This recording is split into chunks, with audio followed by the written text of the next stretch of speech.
and sooth I know not why I am so sad. Where is me? You say where is you? How I caught it, found it, or came by it. What stuff 'tis made of, where it is born. I am to learn. Such a want which sadness makes of me that I have much ado to know myself. Your mind is tossing on the ocean. There where your argosies with portly sail, like signors and rich burghers on the flood, or, as it were, the pageants of the sea, do overpeer the petty traffickers that courtesy to them. Do them reverence as they fly by them with their woven wings. Believe me, sir, had I such venture forth, the better part of my affections would be with my hopes abroad. I should be still plucking the grass to know where sits the wind, peering in maps for piers and ports and roads, and every object that might make me fear misfortune to my ventures out of doubt would make me sad. My wind, cooling my broth, would blow me to an ague when I thought what harm a wind too great might do at sea. I should not see the sandy hourglass run, but I should think of shallows and of flats, and see my wealthy Andrew docked in sand, veiling her high top lower than her ribs to kiss her burial. Should I go to church, and see the holy edifice of stone, and not bethink me straight of dangerous rocks which, touching but my gentle vessel's side, would scatter all her spices on the stream, and robe the roaring waters with my silks, and in a word, what even now worth this, and now worth nothing? Shall I have the thought to think on this, and shall I lack the thought that such a thing perchance would make me sad? But tell not me, I know Antonio is sad to think upon this much. To believe me, no. I thank my fortune for it. My ventures are not in one bottom trusted, nor to one place, nor is my whole estate upon the fortune of this present year. Therefore my merchandise makes me not sad. Why, then you are in love. Fine. Not in love neither? Then let us say you are married because you are not sad. And for it's easy for you to laugh and leap and say you are married because you are not sad. Now, by two-headed Janus, nature hath framed strange fellows in her time. Some that will evermore peep through their eyes and laugh like parrots at a bagpiper, and other of such vinegar aspect that they'll not show their teeth in a way of smile, though Nestor swear the jest is laughable. Here comes Bassanio, your most noble kinsman. Gratiano and Lorenzo, fare ye well. We leave you now with better company. I would have stayed till I had made you merry, if worthier friends had not prevented. Your worth is very dear in my regard. I take it your own business calls on you, and you embrace the occasion to depart. Good morrow, my good lord. Good signors both. When shall we laugh? Say, when? You grow exceeding strange, must it be so? We'll make our leisures to attend on yours. My lord Bassanio, since you have found Antonio, we too will leave you. Till dinner time, I pray you have in mind where we must meet. I will not fail you. You look not well, Signor Antonio. You have too much respect upon the world. They lose it that do buy it with much care. Believe me, you're marvelously changed. All the world but as the world, Gratiano. A stage where every man must play a part, and mine a sad one. Then let me play the fool. With mirth and laughter let old wrinkles come, and let my liver rather heat with wine than my heart cool with mortifying groans. Why should a man whose blood is warm within sit like his grandsire cut in alabaster, sleep when he wakes, and creep into the jaundice by being peevish? I tell thee what, Antonio, I love thee, and 'tis my love that speaks. There are a sort of men whose visages do cream and mantle like a standing pond, and do a wilful stillness entertain with purpose to be dressed in an opinion of wisdom, gravity, profound conceit, as who should say, I am Sir Oracle, and when I ope my lips, let no dogs bark. Oh, my Antonio, I do know of these that therefore only are reputed wise for saying nothing, when I'm very sure if they should speak, would almost damn those ears which hearing them would call their brothers fools. I'll tell thee more of this another time, but fish not with this melancholy bait for this fool gudgeon, this opinion. Come, good Lorenzo, fare ye well a while. I'll end my exhortation after dinner. Well, we too will leave you then. Till dinner time. I must be one of these same dumb wise men, for Gratiano never lets me speak. Well, keep me company but 2 years more, thou shalt not know the sound of thine own tongue. Fare you well. I'll grow a talker for this gear. Thanks and faith, for silence is only commendable in a neat's tongue dried and a maid not bendable. Oh, is that anything now? Gratiano, speaks an infinite deal of nothing more than any man in all Venice. His reasons are as 2 grains of wheat hid in 2 bushels of chaff. You shall seek all day ere you find them, and when you have them, they are not worth the search. Well, tell me now, what lady is the same to whom you swore a secret pilgrimage that you today promised to tell me of? Is not unknown to you, Antonio, how much I've disabled mine estate by something showing a more swelling port than my faint means with grand continuance.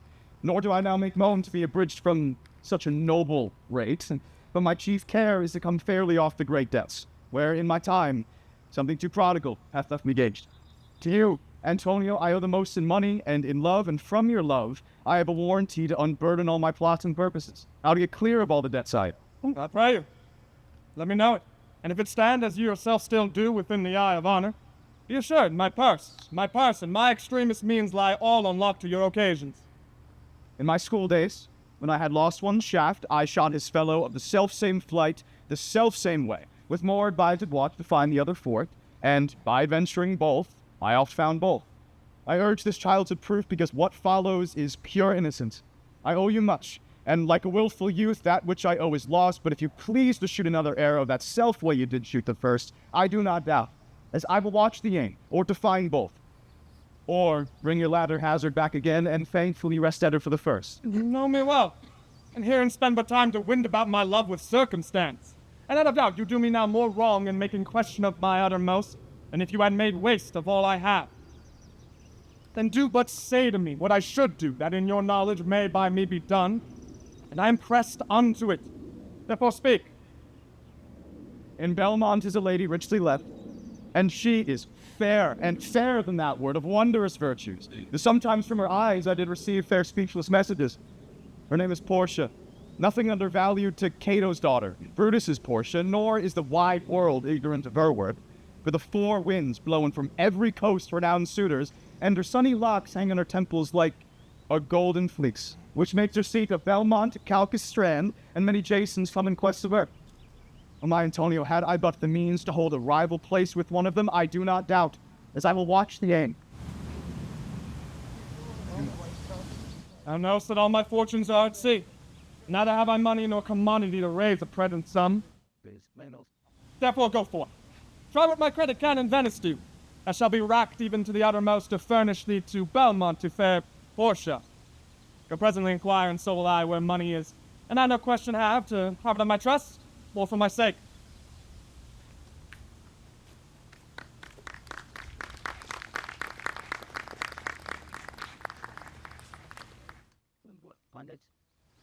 By my troth, Nerissa, my little body is aweary of this great world. You would be, sweet madam, if your miseries were in the same abundance as your good fortunes are.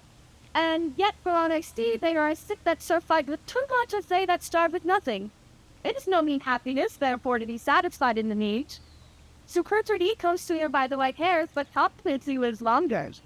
Good sentences, and well pronounced. They would be better if well followed. If to do were as easy as to know what were good to do, chapels had been churches, and poor men's cottages princes' palaces.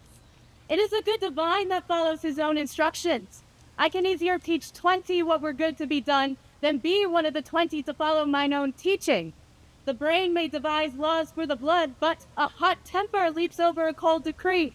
Such a rare is madness the youth to skip over the meshes of good counsel. But this reasoning is not in the fashion to choose me a husband. Oh me, the word choose. I may neither choose who I would, nor refuse who I dislike. So is the will of a living daughter curbed by the will of a dead father. Is it not hard, Nerissa, that I cannot choose one, nor refuse none? Your father was ever virtuous, and holy men at the death have good inspirations. Therefore the lottery we have devised in the 3 chests of gold, silver, and lead, where he who chooses his meaning chooses you, will no doubt never be chosen by any rightly but one who shall rightly love. But tell me, dear, what warmth is there in any of these affections for these princely suitors that have already come? I pray thee, overname them, and as thou namest them, I will describe them, and according to my description level, at my affection. First, there is the Neapolitan prince. Aye, that's a cult indeed, for he doth nothing but talk of his horse, and he makes it a great appropriation to his own good parts that he can shoe him himself. I am much afeard his mother played false with a smith. Then there is the County Palatine. He doth nothing but frown, as who should say, and you will not have me choose. He hears merry tales and smiles not. I fear he will prove the weeping philosopher when he grows old, being so full of unmannerly sadness in his youth. I had rather be married to a death's head bone in his mouth than to either of these. God defend me from these two. How say you by the French lord, Monsieur Napoleon? God made him, and therefore let him pass for a man. In faith, I know it is a sin to be a mocker, but why, he hath a horse better than the Neapolitans, a better bad habit of frowning than the Count Palatine. He is every man and no man. If a throstle sing, he falls straight a capering. He will fence with his own shadow. If I should marry him, I should marry 20 husbands. If he would despise me, I would forgive him, for if he led me to madness, I shall never requite him. What think you then of Falconbridge, the young Baron of England? You know I say nothing to him, for he understands not me, nor I him. He hath neither Latin, French, nor Italian, and you will come into the court and swear that I have a poor pennyworth in the English. He is a proper man's picture, but alas, who can converse with a dumb show? How oddly he is suited. I think he bought his doublet in Italy, his round hose in France, his bonnet in Germany, and his behavior everywhere.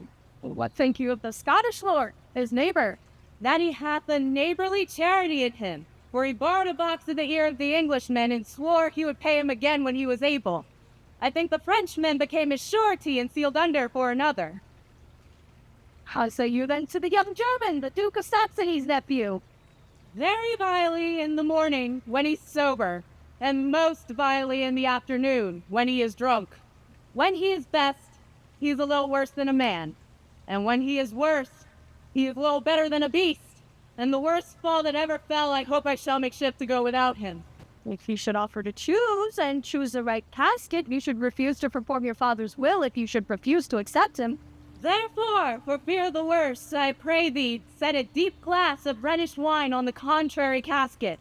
For if the devil be within, and that temptation be without, I know he will choose it. I will do anything, Nerissa, ere I'll be married to a sponge. Should you not fear, lady, the having of any of these men? They have acquainted me with their determinations, which is indeed to return to their home and to trouble you with no more suit. Unless, of course, you may be won by some other sort than your father's indecision, depending on the caskets. If I live to be as old as Sibylla, I will die as chaste as Diana, unless I be obtained by the manner of my father's will. I am glad this parcel of wooers are so reasonable, for there is not one among them but I dote on his very absence, and I pray God grant them a fair departure. Do you not remember, lady, in your father's time, a Venetian, a scholar, and a soldier who came hither in the company of the Marquis of Montferrat? Yes, it was Bassanio, as I think so he was called. True, madam. He of all the men that any of my foolish eyes looked upon was best deserving of fair ladies. I remember him well, and I remember him worthy of thy praise. How now, what news? 4 strangers seek you, madam, to take their leave. And there is a forerunner come within, the Prince of Morocco, who brings the word the prince, his master, will be here tonight. If I could bid the 5th welcome with so good heart as I could bid the other 4 farewell, I should be glad of his approach. If he have the condition of a saint and the complexion of a devil, I had rather he should shrive me than wive me. Come, Nerissa, sirrah, go before. Whilst we shut the gates upon one wooer, another knocks at the door.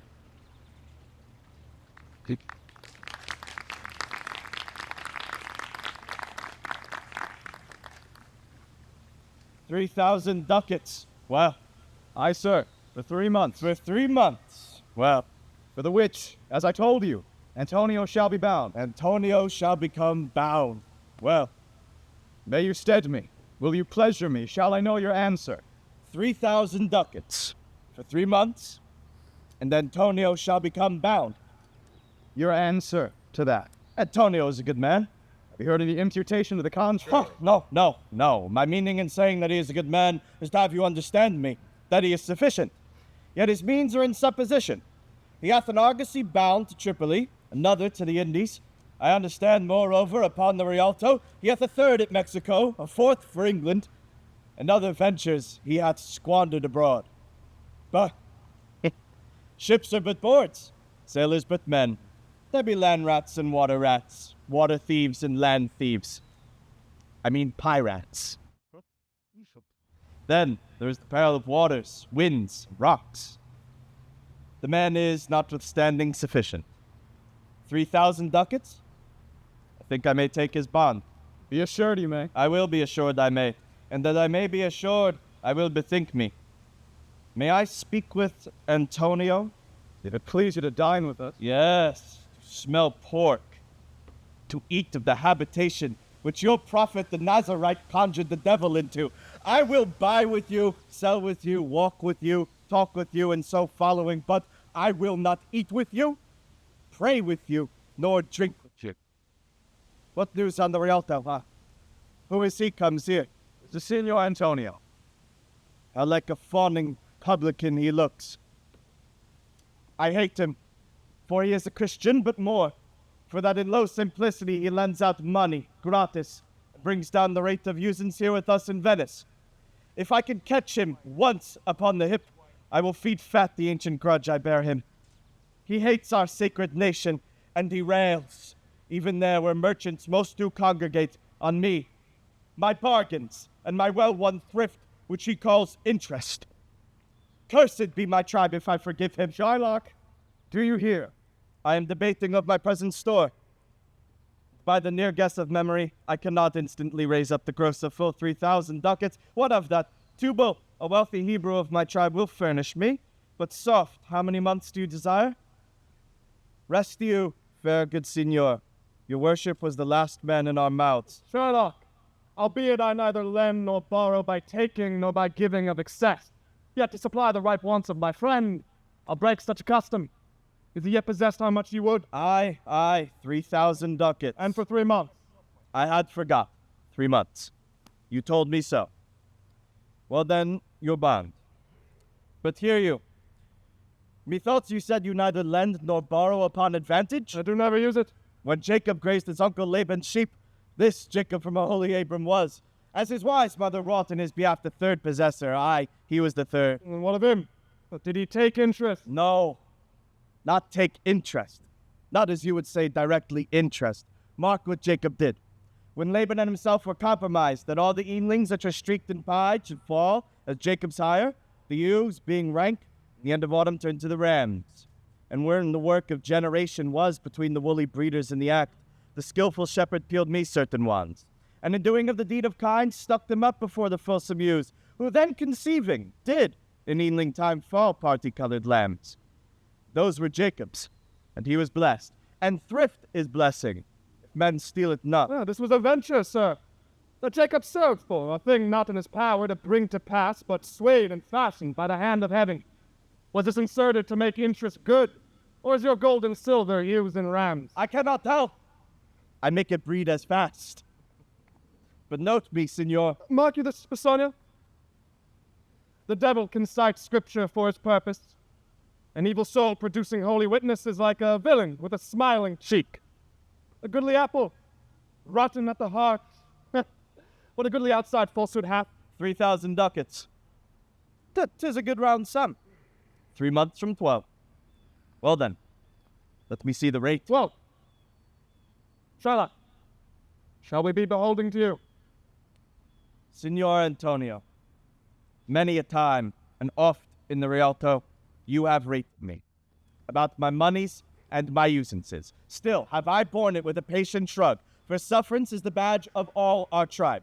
You call me misbeliever, cutthroat dog, and spit upon my Jewish gabardine, and all for use of that which is mine own. Well then, it now appears you need my help. You come to me and you say, Shylock, we would have monies. You say so. You, who did void your room upon my beard, and foot me as you spurn a stranger cur over your threshold, go to then. Monies is your suit. What should I say to you? Should I not say, hath a dog money? Is it possible a cur can lend 3,000 ducats, or shall I bend low, and in a bondman's key, with bated breath and whispering humbleness, say this, fair sir, you spat on me on Wednesday last. Another time, you called me dog, you spurned me such a day. And for these courtesies, I'll lend you thus much money. I must like to call thee so again. To spit on thee again, to spurn thee too. If thou wilt lend this money, lend it not to thy friend. For when did friendship take a breed for bearing metal of his friend? But lend it rather to thine enemy, who, oh, if he break, thou mayest with better face exact the penalty. Why, look you how you storm. I would be friends with you and have your love. Forget the shames that you have stained me with. Supply your present wants, and take note to it of usance of my monies, and you'll not hear me. This is kind I offer. This were kind. This kindness will I show. Go with me to a notary. Steal me there your single bond, and, in a merry sport, if you repay me not, on such a day, in such a place, such sum or sums as are expressed in the condition, let the forfeit be nominated for an equal pound of your fair flesh, to be cut off and taken, what part of your body it pleaseth me. Content. In faith, I'll seal to such a bond, and say there is much kindness in the Jew. You shall not seal to such a bond for me. I'll rather dwell in my necessity. Why? Now, fear not, man. I will not forfeit it. Within these 2 months, that's a month before this bond expires, I do expect return of thrice, 3 times the value of this bond. Oh, Father Abram, what these Christians are, whose own hard dealings teaches them suspect the thoughts of others. Pray you, tell me this. If he should break his day, what should I gain by the exaction of the forfeiture? A pound of man's flesh, taken from a man, is not so estimable, profitable neither, as flesh of mutton, beef, or goats. I say, to buy his friendship, I extend this favor. If he will take it, so. If not, adieu. And for my love, I pray you wrong me not. Yes, shall I will seal unto it. Then meet me forthwith at a notary. Give him direction for this merry bond, and I'll go purse the ducat straight. See to my house, left in the fearful guard of an unthrifty knave. And presently, I'll be with you. Yes, I thee, gentle Jew. The Hebrew will turn Christian. He grows kind. I like not fair terms in a villain's mind. Come on. In this there can be no dismay. My ship come home a month before the day.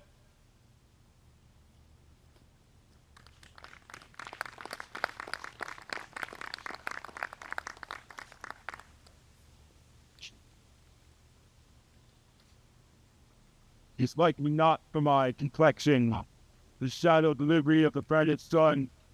I'm a neighbor near bread, bringing the fairest creature northward born, where people spy at scarce stars to icicles, and let us make incision for your love, and prove whose blood is reddest, his or mine. I tell thee, lady, this aspect of mine hath fear to valiant. By my love I swear the best regarded virgins of our clime have loved it too. I would not change this hue, set to seal your thoughts, my gentle plea. In terms of choice, I am not solely led by night's direction of a maiden's eyes. Besides, the lottery of my destiny bars me the right of voluntary choosing. But if my father had not scanted me and hedged me by his wit to yield myself his wife who wins me, by that means I called you yourself, renowned Chris, then stood as fair as any comer I have looked on yet for my affection. Even for that I thank you. Therefore I pray you lead me to the captives to try my chance. By this scimitar that smooth the Sultan of Persian prince, that 1/3 of Sultan Solomon, I will always stare the sternest eyes that look. I'll brave the heart most daring on the earth. Pluck the young sucking cub from the she-bear. They mock the lion when it roars for prey to win the lady. The last a while, Hercules the leeches play at dice which is the better man. The greater throw may turn by fortunes from the weaker hand. So is Alcides steed by his rays, so may I, blind, fortune beating me. An unworthy I may attain, and die with grieving. You must take your chance, and either not attempt to choose at all, or swear before you choose. If you choose wrong, never to speak to lady afterward in way of marriage. Therefore be advised. No, I will not. Come, lead me unto my chat. First, forward to the temple. After dinner your hazard shall be made. With fortune then, to make me blessed or cursed among men.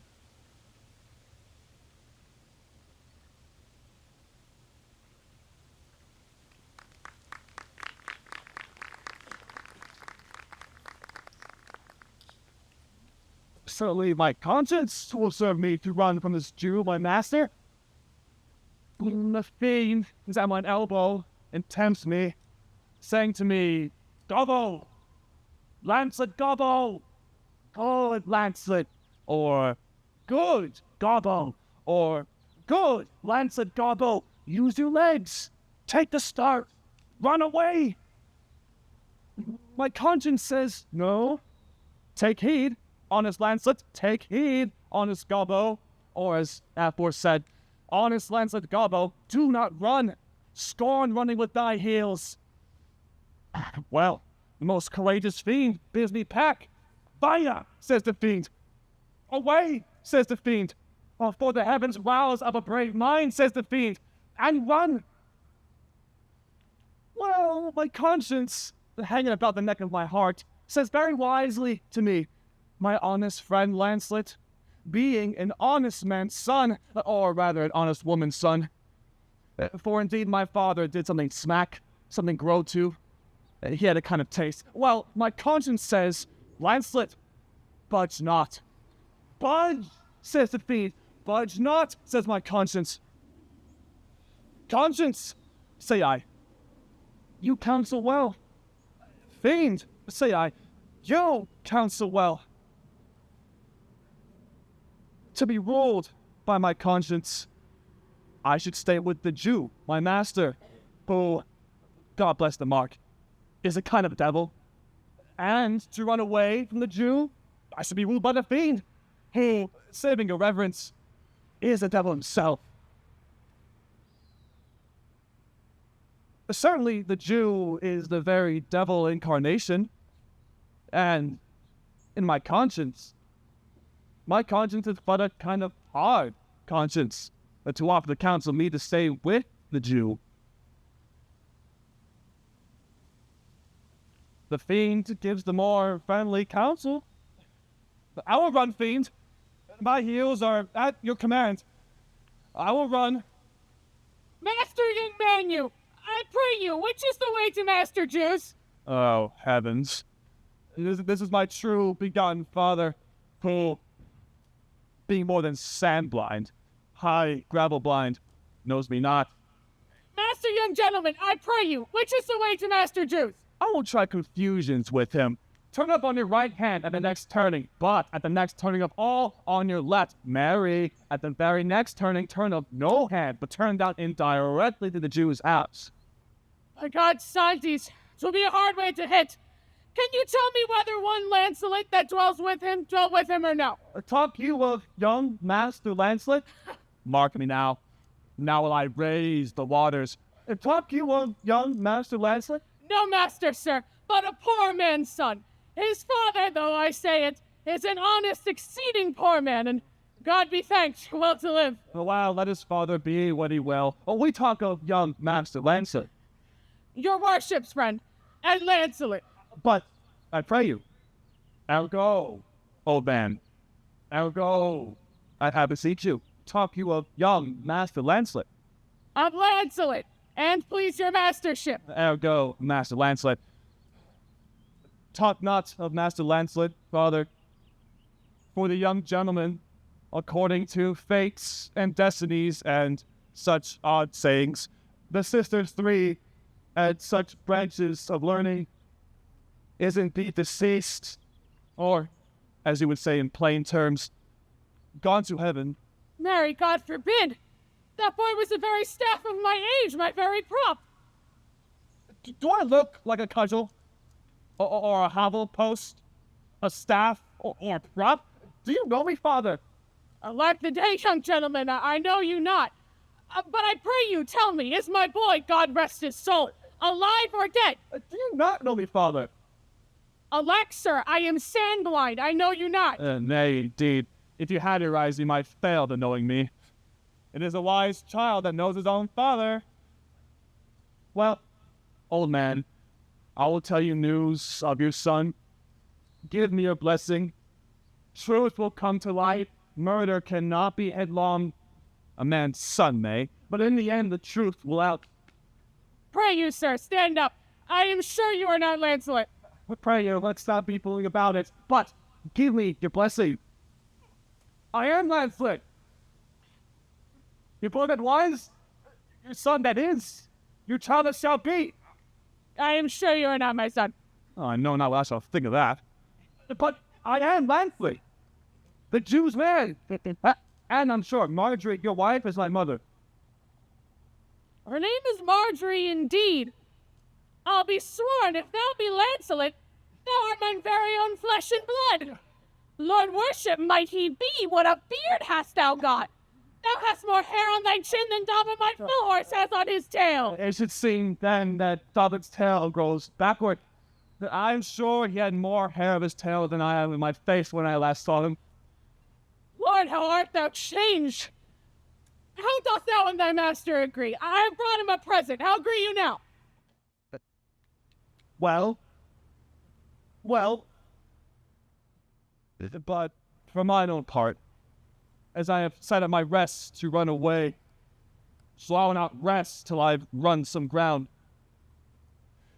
My master's a very Jew. You give him a present, give him a halter. I am famished in his service. You may tell every finger I have with my lips. Father, I'm glad you're come. Give me a present to one Master Bassanio, who indeed gives rare new liveries. If I serve not him, I will run as far as gone as any ground. Oh, rare fortune, here comes the man. To him, father, for I am a Jew if I serve the Jew any longer. You may do so, but let it be so hasted that supper be ready at the farthest by 5 o'clock. To see these letters delivered, put the liveries to making, and desire Graciano to come anon to my lodging. To him, father. God bless your worship. Okay. Gramercy, wouldst thou order me? Here's my son, sir, a poor boy. No, not a poor boy, sir, but the rich Jew's man that would, sir. And as my father shall specify, He hath a great infection, sir, as one would say, to serve. indeed, the short and the long is, I serve the Jew, and have a desire, as my father shall specify. He and his master, sir, saving your worship's reverence, are scarce gainer cousins. To be brief, the short and long is that the Jew, having done me wrong, doth cause me, as my father, being, I hope, an old man, shall fructify unto you. I have here a dish of doves that I would bestow upon your worship, and my suit is... In very brief, the suit is impertinent to myself, as your grace shall know by this honest old man, and, though I say it, though old man, yet poor man, and my father... One speak for both! What would you? Serve you, sir?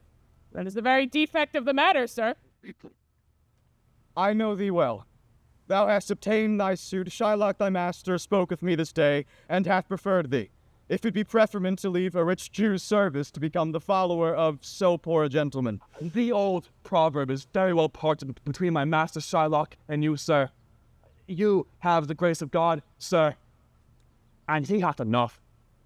Thou speakest it well. Go, father, with thy son, take leave of thy old master, and inquire my lodging out. Give him a livery more guarded than his fellows, see it done. Good. Father? In. I cannot get a service. No. I have never a tongue in my head. Well, if any man in Italy have a fairer table, which doth offer to swear upon a book, I shall have good fortune. Go to. Here's a simple line of life. Here's a small trifle of wives. Alas, 15 wives is nothing. 11 widows and 9 maids is a simple coming in for one man. And then to scape drowning thrice, and to be in peril of my life with the edge of a feather bed. Here are simple scapes. Well, if fortune be a woman, she's a good wench for this scare. Father, come. I'll take my leave of the Jew in a twinkling. I pray thee, good Leonardo, think on this. These things being bought and orderly bestowed, return in haste, for I do feast tonight my best esteemed acquaintance. I thee go. Let best endeavor shall be done herein. Where is your master? Don't sir. What? Signor Bassanio! Graciano, I have a suit to you. You have obtained it. You must not deny me. I must go with you to Belmont. Why then you must. But hear thee, Graciano, Thou art too wild, too rude and bold of voice. Parts that become thee happily enough, and in such eyes as ours, appear not faults, but where thou art not known, why, there they show something too liberal. Pray thee, take pain to allay with some cold drops of modesty thy skipping spirit, lest through thy wild behavior I be misconstrued in the place I go to and lose my hopes. Senor Bassanio, hear me.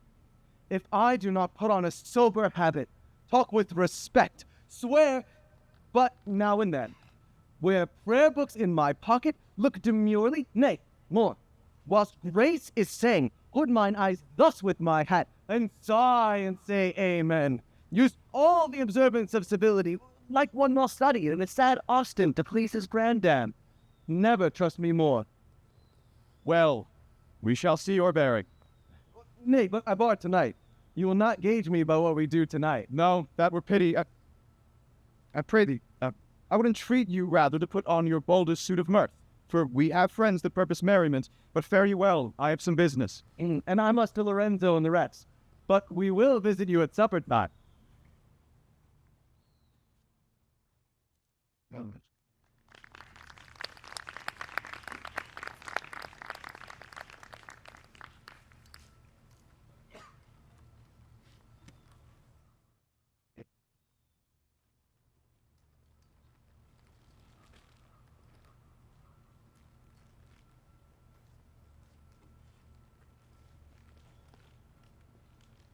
I'm sorry thou would leave my father so.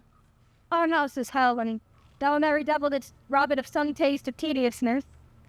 But fare thee well. There is a ducat for thee. And that soon at supper shalt thou see Lorenzo, who is thy new master's guest. Give him this letter. Do it secretly. And so farewell. I would not have my father see me talk with thee.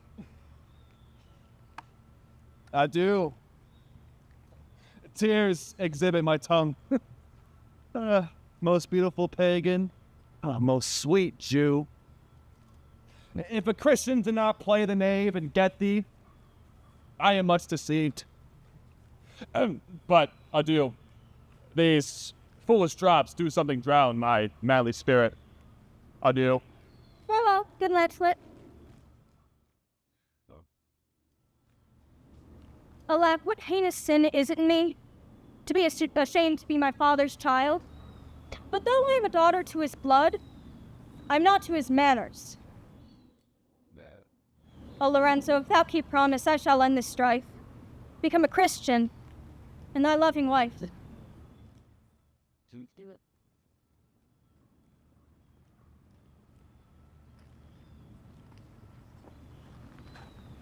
Nay, we will slink away in supper time, disguise us at my lodging, and return, all in an hour. We've not made good preparation. We have not spoke us yet of torchbearers. 'Tis vile unless it may be quaintly ordered, and better in my mind not undertook. 'Tis now but 4 o'clock. We have 2 hours to furnish up. Friend Lancelot, what's the news? It shall please you to break up this. It shall seem to signify. I know the hand. 'Tis a fair hand, and whiter than the page it writ on is the fair hand that writ. Love news, in faith. By your leave, sir. Whither goest thou? Marry, sir, to bid my old master, the Jew, to sup tonight with my new master, the Christian. Hold here. Take this. Tell gentle Jessica I will not fail her. Speak it privately. On, gentlemen, will you prepare you for this mass tonight? I am provided of a torchbearer. Aye, marry, I'll be gone about it straight. And so will I. Meet me in Graciano at Graciano's lodging some hour hence. 'Tis good we do so. Was not that letter from fair Jessica? I must needs tell thee all. She hath directed me how I shall take her from her father's house, what gold and jewels she hath in readiness, what page's suit she hath prepared. Aye, if e'er the Jew her father comes to heaven, it will be for his gentle daughter's sake. And never dare misfortune cross her foot unless she do it under this excuse, that she is issue to a faithless Jew. Come, go with me. Peruse this while thou goest. Fair Jessica shall be my torchbearer.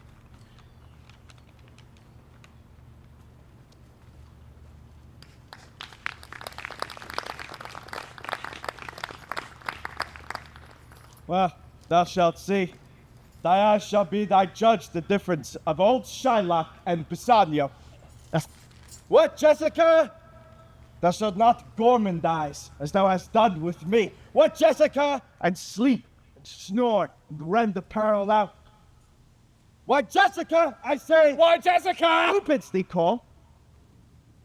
I do not bid thee call. Your worship was wont to tell me I could do nothing without bidding. Folly, what is your will? I bid forth to supper, Jessica. There are my keys. Wherefore should I go? I am not bid for love, they flatter me, but yet I'll go in hate, to feed upon the prodigal Christian. Jessica, my girl, look to my house. I'm right loath to go. There is some ill a-brewing towards my rest, for I did dream of money bags tonight. I beseech you, sir, go. My young master doth expect your approach. So do I his. And they have conspired together. I will not say you shall see a mask, but if you do, then it was not for nothing that my nose fell a-bleeding on Black Monday last. At 6 o'clock in the morning, the falling out that year on Ash Wednesday was 4 year in the afternoon. What? Are there masks? Hear you me, Jessica. Lock up my doors. And when you hear the drum and the vile squealing of the wry-necked fife, clamber not you up to the casements then, nor thrust your head into the public street to gaze on Christian fools with varnished faces. But stop my house's ears. I mean my casements. Let not the sound of shallow foppery enter my sober house. By Jacob's staff, I swear, I have no mind of feasting forth tonight. But I will go. Go you before me, sirrah, say I will come. I will go before, sir. Mistress, look out the window for all this. There will come a Christian by, will be worth a Jewess's eye. What says that fool of Hagar's offspring, huh? His words were farewell, mistress. Nothing else. The patch is kind enough, but a huge feeder. Snail slow in profit, and he sleeps by day more than the wildcat. Drones hive not with me, therefore I part with him, and part with him to one that would have help him to waste his borrowed purse. Well, Jessica, go in. Perhaps I will return immediately. Do as I bid you. Shut doors after you. Fast bind, fast find.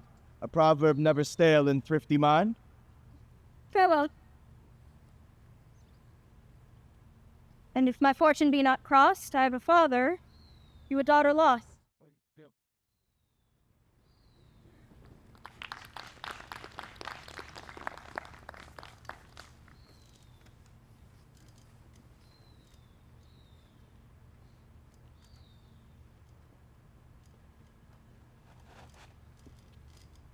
This is the penthouse under which Lorenzo desired us to make stand.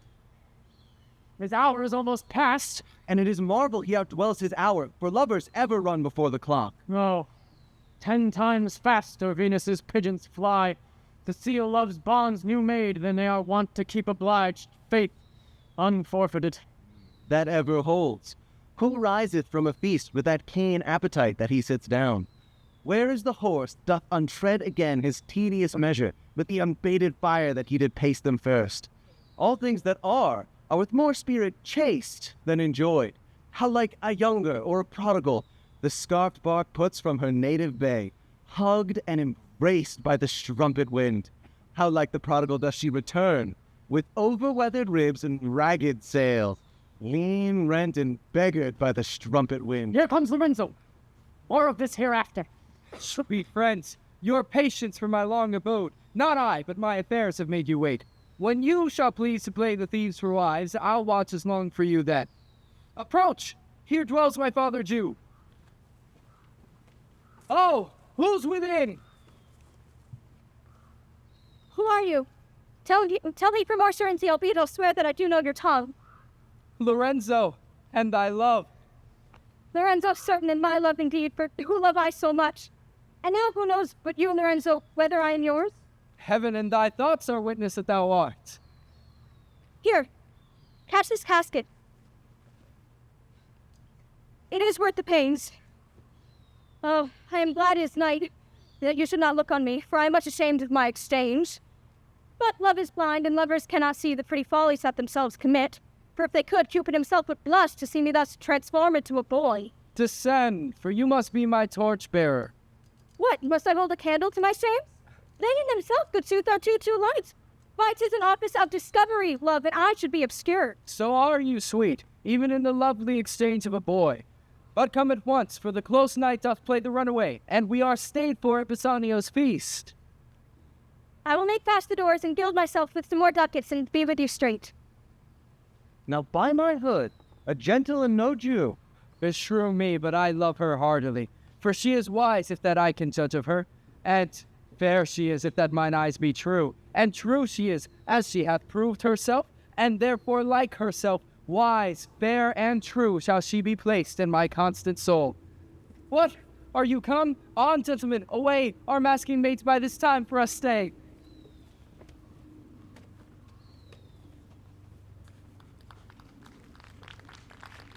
Who's that?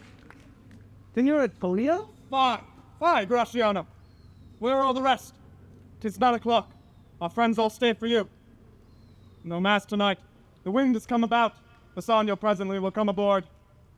I have sent 20 out to seek for thee. I am glad on it. I desire no more delight than to be under sail and gone tonight.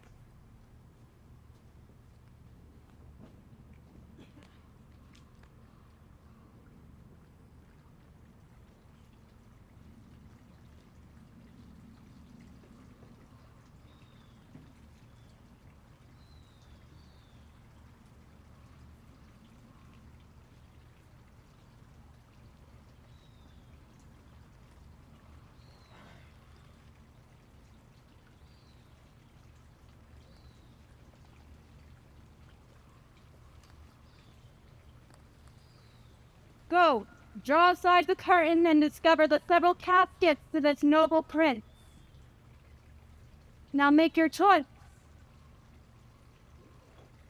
The first of gold, with this inscription bears, "Who shooteth me shall gain what many men desire." Second, silver, that this promise carries, "Who chooseth me shall get as much as he deserves." This third, dull lead with warning all his blunt, "Who chooseth me must give and hazard all he hath." How shall I know if I do choose the right? The one of them contains my picture prince. If you choose that, then I am yours with all. Some god direct my judgment. Let me see. I will survey the inscriptions back again. What says this leaden casket? "But chooseth me must give and hazard all he hath." Must give? For what? For lead? Hazard for lead? This casket threatens men who hazard all to it in hope of fair advantages. A golden mine stoops not to shows of dross. I'll then nor give nor hazard aught for lead. What says the silver with her virgin hue? "Who chooseth me shall get as much as he deserves." Much as he deserves. Pause there, Morocco. Weigh thy value with an even hand. If thou beest rated by thy estimation, thou dost deserve enough, and yet enough like then as far to the lady, and yet to be afraid of my own deserving were but a weak disabling of myself. As much as I deserve, why that's the lady. I do on birth deserve her, and in fortunes, in graces, and in qualities of breeding, more than maids and love I do deserve. But if I strayed no further but chose here, let's see what's more this day engraved in gold. "Who chooseth me shall gain what many men desire." Why, that's the lady. All the world desires her. From the four corners of the earth they come to kiss this shrine, this mortal breathing saint. The Arcadian deserts and the vasty wilds of wide Arabia are still affairs now for princes to come view fair Portia. The watery kingdom, whose ambitious head spits in the face of heaven, is no far to stop the foreign spirits if they come as o'er a brook to see fair Portia. One of these three contains a heavenly picture.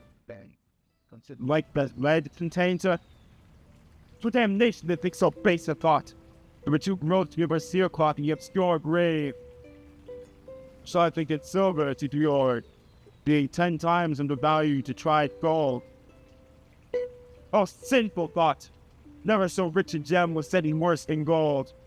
They have in England a coin that bears the figure of an angel stamped in gold, but that's in sculpted upon. But here an angel in a golden bed lies all within. Deliver me the key. Here do I choose and thrive I as I may.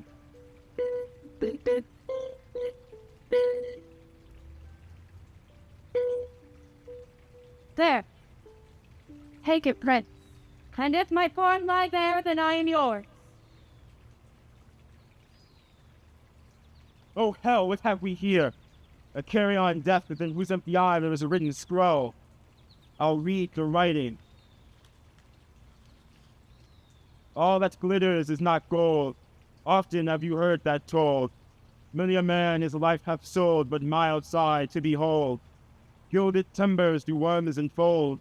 Had you been as wise as bold, young in limbs and judgment old, your answer had not been inscrolled. Fare you well, your suit is cold. Cold indeed and labor lost.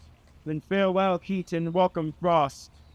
Portia, adieu, I too have grieved a heart to take a tedious leave. Thus losers part. A gentle riddance. Draw the curtain, go. Let all of his complexion choose me so.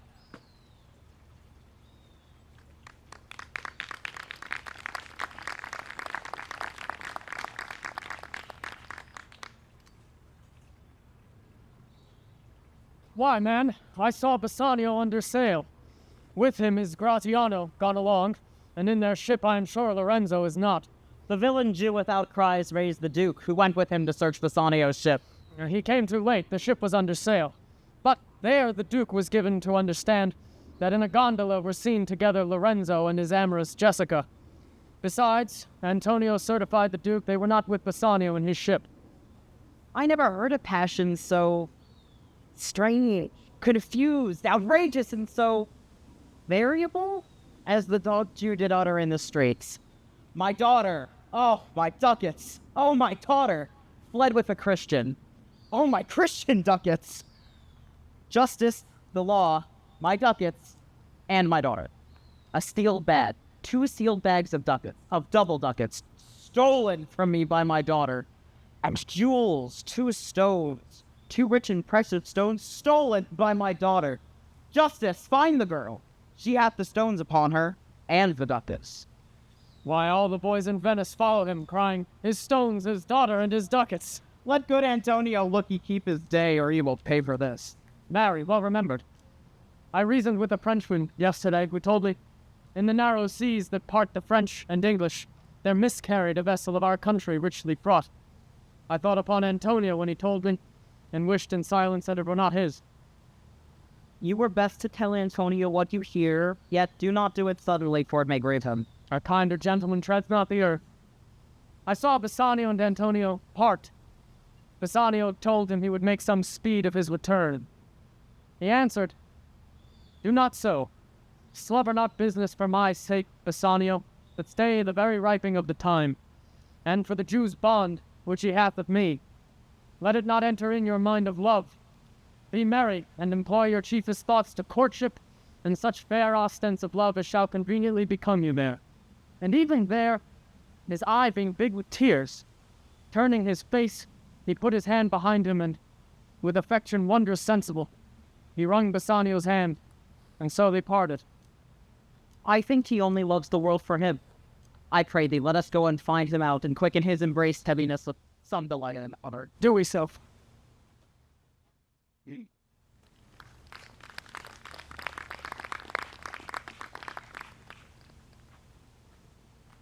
Quick, quick, draw the curtain straight. The Prince of Aragon hath taken his oath and come to his election presently. Behold, there stand the caskets, noble prince. If you choose that wherein I am contained, straight shall our nuptial rites be solemnized. But if you fail, without more speech, my lord, you must be gone from hence immediately. I am enjoined by oath to observe 3 things. First, never to unfold to anyone which casket 'twas I chose. Next, if I fail the right casket, never in my life to woo maid and was married. Lastly, if I do fail fortune of my choice, immediately to leave you and be gone. To these injunctions everyone doth swear that comes to hazard for my worthless self. And so have I addressed me, fortune now, to my heart's hope, gold, silver, and base lead. Who chooseth me must dip and hazard all he hath. You shall look fairer. There, I give her hazard. What says the golden chest? Ha! Let me see. Who chooseth me shall gain what many men desire.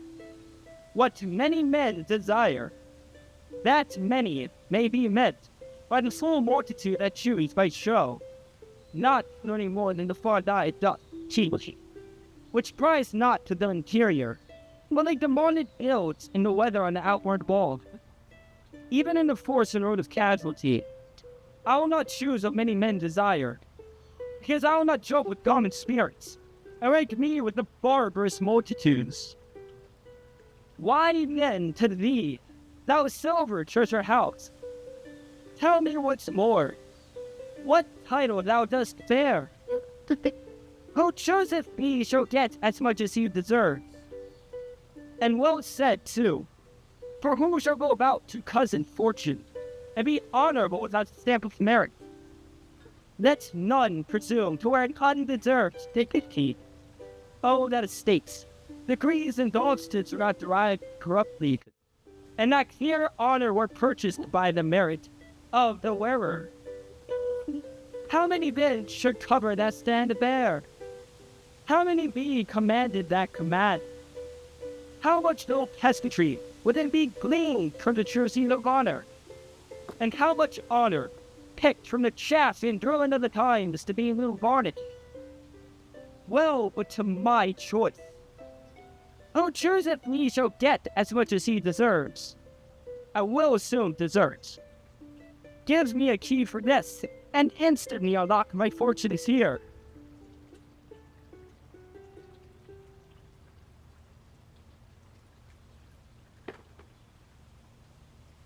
Too long a pause for that which you find there. What's here? The portrait of a blinking idiot, presenting me a schedule? I will read it. How much alike art thou to Portia?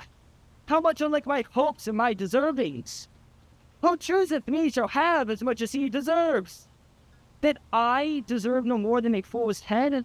Is that my prize? Are my deserts no better? To offend and judge are distinct offices and of opposed natures. What is here?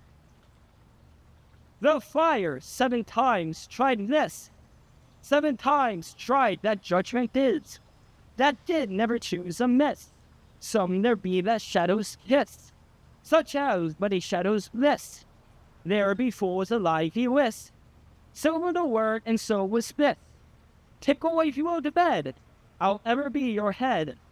So be gone, you are sped. Still more fool I shall appear, by the time I linger here. With 1 fool's head I came to woo, but I go away with 2. So to do, I'll keep my oath, patient need to bear my wrath. Thus hath the candle singed them off. Oh, these deliberate fools! When they do choose, they have the wisdom by their wits to learn. The ancient saying is no heresy. Hanging and wiving goes by destiny. Come, draw the curtain, Nerissa. Where's our lady? Here, what would you? Madam, there is alighted at your gate a young Venetian, one that comes before to signify the approaching of his lord, from whom he bringeth sensible greets, to wit, besides commands and courteous breath, yes, of rich value. Yet, I am not seen so likely an ambassador of love. A day in April never came so sweet to show how costly summer was at hand, as this forester comes before his lord. No more, I pray thee.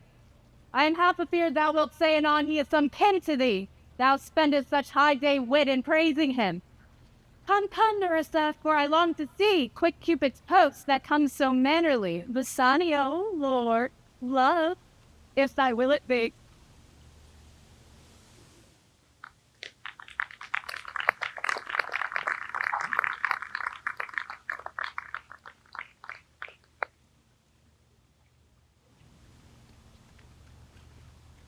Now, what news on the Rialto? Why, yet it lives there unchecked, that Antonio hath a ship of rich lading wrecked on the narrow seas. The Goodwins, I think they call the place. A very dangerous flat, and fatal, where the carcasses of many a tall ship lie buried, as they say, if my gossip report be an honest woman of her word. I would she were in that as lying gossip as ever napped Ginger, or made her neighbors believe she wept for the death of a third husband. But it is true, without any slips of prolixity or crossing the plain highway of talk, that the good Antonio, the honest Antonio, oh, that I had a title good enough to keep his name company. Come, the full stop. What sayest thou? Why, the end is he hath lost a ship. I would it might prove the end of his losses. Let me say amen betimes, lest the devil cross my prayer, for here he comes in the likeness of a Jew. How now, Shylock, what news among the merchants? You knew. None so well as you of my daughter's flight. That's certain. I, for my part, knew the tailor that made the wings she flew withal. And Shylock, for his own part, knew the bird was fledged, and that it is the complexion of them all to leave the dam. She is damned for it. That's certain, if the devil may be her judge. My own flesh and blood rebel. Out upon it, old carrion. Rebels it at these years? I say my daughter is my flesh and blood. There is more difference between thy flesh and hers than between jet and ivory. More between thy bloods than there is between red wine and Rhenish. But tell us, do you hear whether Antonio have had any loss at sea or no?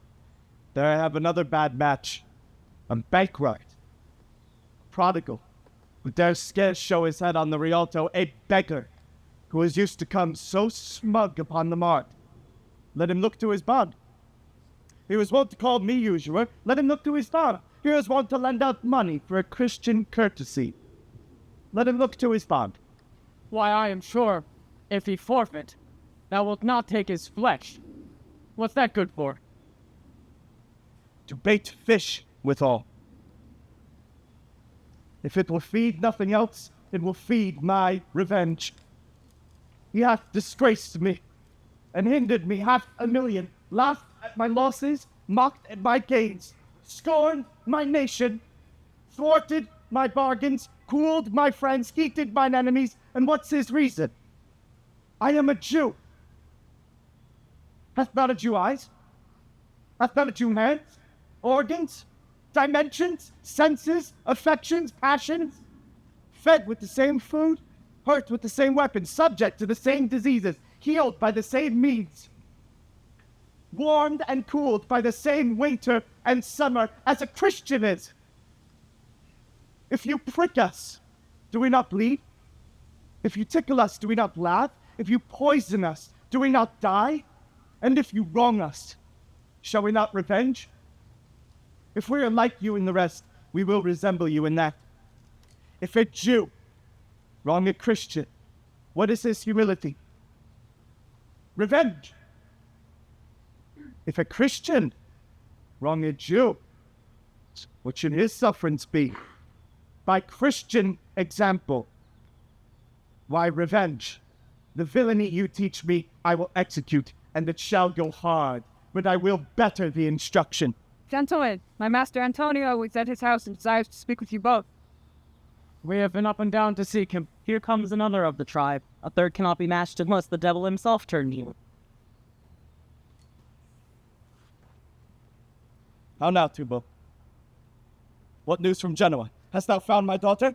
I often came where I did hear of her, but cannot find her. Why, there, a diamond gone.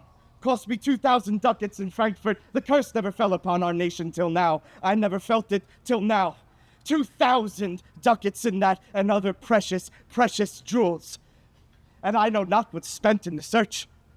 Why, thou loss upon loss. The thief gone with so much, and so much to find the thief, and no satisfaction, no revenge, nor no ill luck stirring, but what lights of my shoulders, no sighs, but of my breathing, no tears, but of my shedding. Yes, but other men have ill luck too. Antonio, as I heard in Genoa. What? What? Ill luck? Ill luck. Hath an argosy cast away, coming from Tripoli. I thank God. I thank God. Is it true? Is it true? I spoke with some of the sailors that escaped the wreck. I thank thee, good Tubal. Good news. Good news. Heard in Genoa. Your daughter spent in Genoa, as I heard, one night, 80 ducats. Thou sticks the dagger in me. I shall never see my gold again. 80 ducats? At a sitting? 80 ducats? There came divers of Antonio's creditors in my company to Venice. That's where he cannot choose but bring. I am very glad of it. I'll plague him. I'll torture him. I am glad of it. One of them showed me a ring he had of your daughter for a monkey. Out upon her! Thou torturest me, Tubal. It was my turquoise. I had it of Leah when I was a bachelor. I would not have given it away for a wilderness of monkeys. But Antonio is certainly undone. Nay, that's true. That's very true. Go, Tubal. Fee me an officer. Bespeak him a fortnight before. I will have the heart of him if he forfeit. For were he out of Venice, I can make what merchandise I will. Go, good Tubal, and meet me at our synagogue. Go, good Tubal. At our synagogue, Tubal.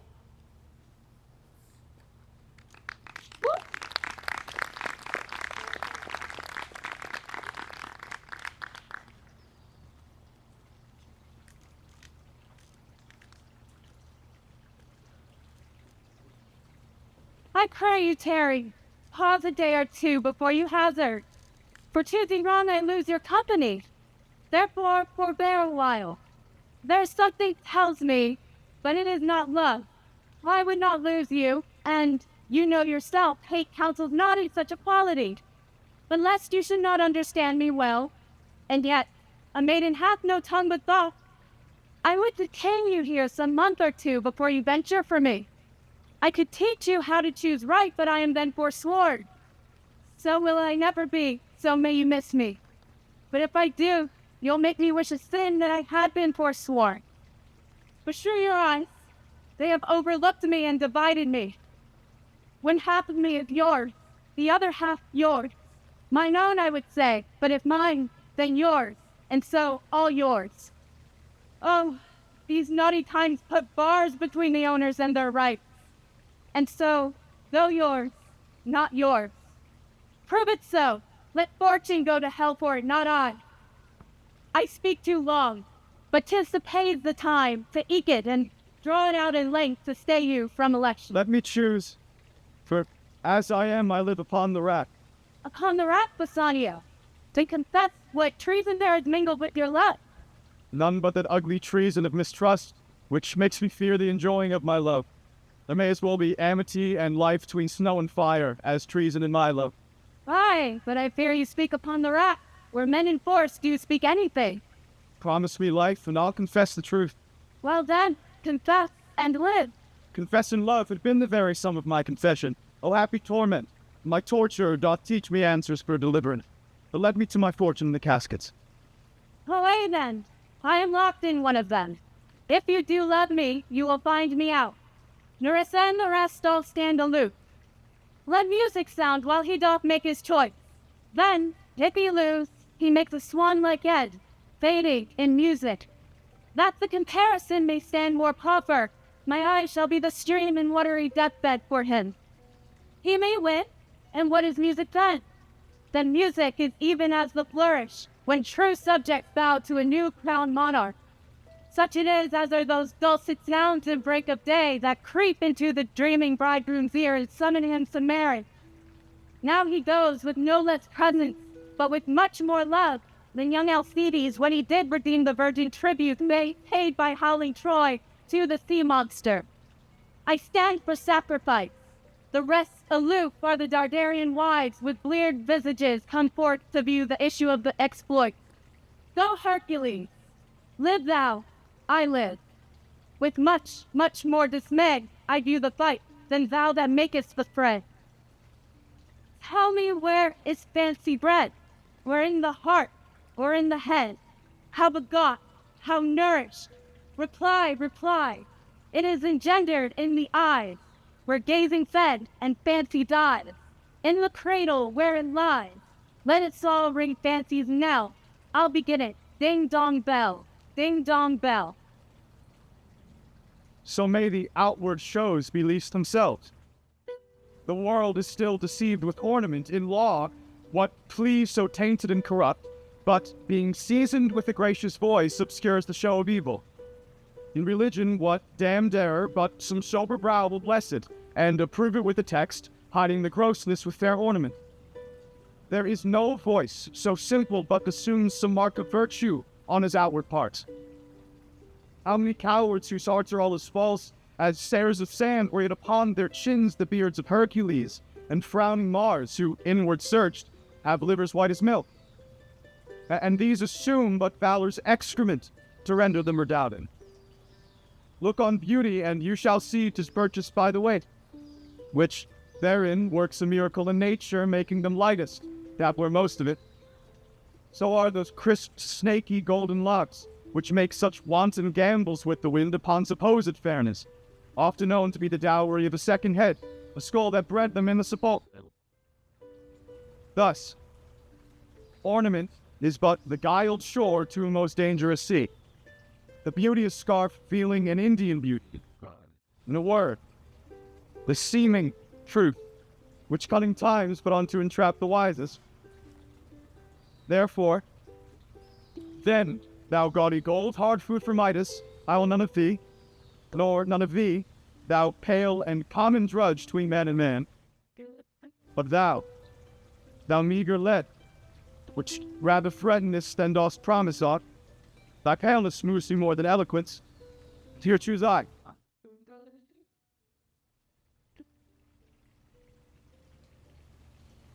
Joy be the consequence. How all the other passions fleet to air, as doubtful thoughts and rash embrace despair, and shuddering fear and green-eyed jealousy. O love, be moderate, allay thy ecstasy. In measure reign thy joy, scant this excess. I feel too much thy blessing, make it less for fear I surf it. Find I here fair Portia's counterfeit. What demigod hath come so near creation? Move these eyes? Or whether riding on the balls of mine seem they in motion? Here are severed lips parted with sugar breath. So sweet a bar should sunder such sweet friends. Here in her hairs the painter plays the spider, and hath woven a golden mesh to entrap the hearts of men faster than gnats and cobwebs. But her eyes, how could he see to do them? Having made one, methinks it should have power to steal both his, and leave itself unfurnished. Yet look how far the substance of my praise doth wrong the shadow in underprising it. So far the shadow doth limp behind the substance. Here is the scroll, the consonant and summary of my fortune. You that choose not by the view, chance is fair and chooses true. Since this fortune falls to you, be content and seek no new. If you be well pleased with this, and hold your fortune for your bliss, turn you where your lady is, and claim her with a loving kiss. Gentle scroll. Fair lady, by your leave, I come by note to give. Enter, see.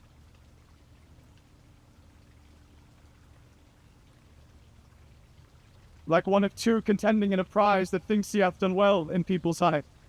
Hearing applause and universal shout, giddy in spirit, still gazing in a doubt whether these pearls of praise be his or no.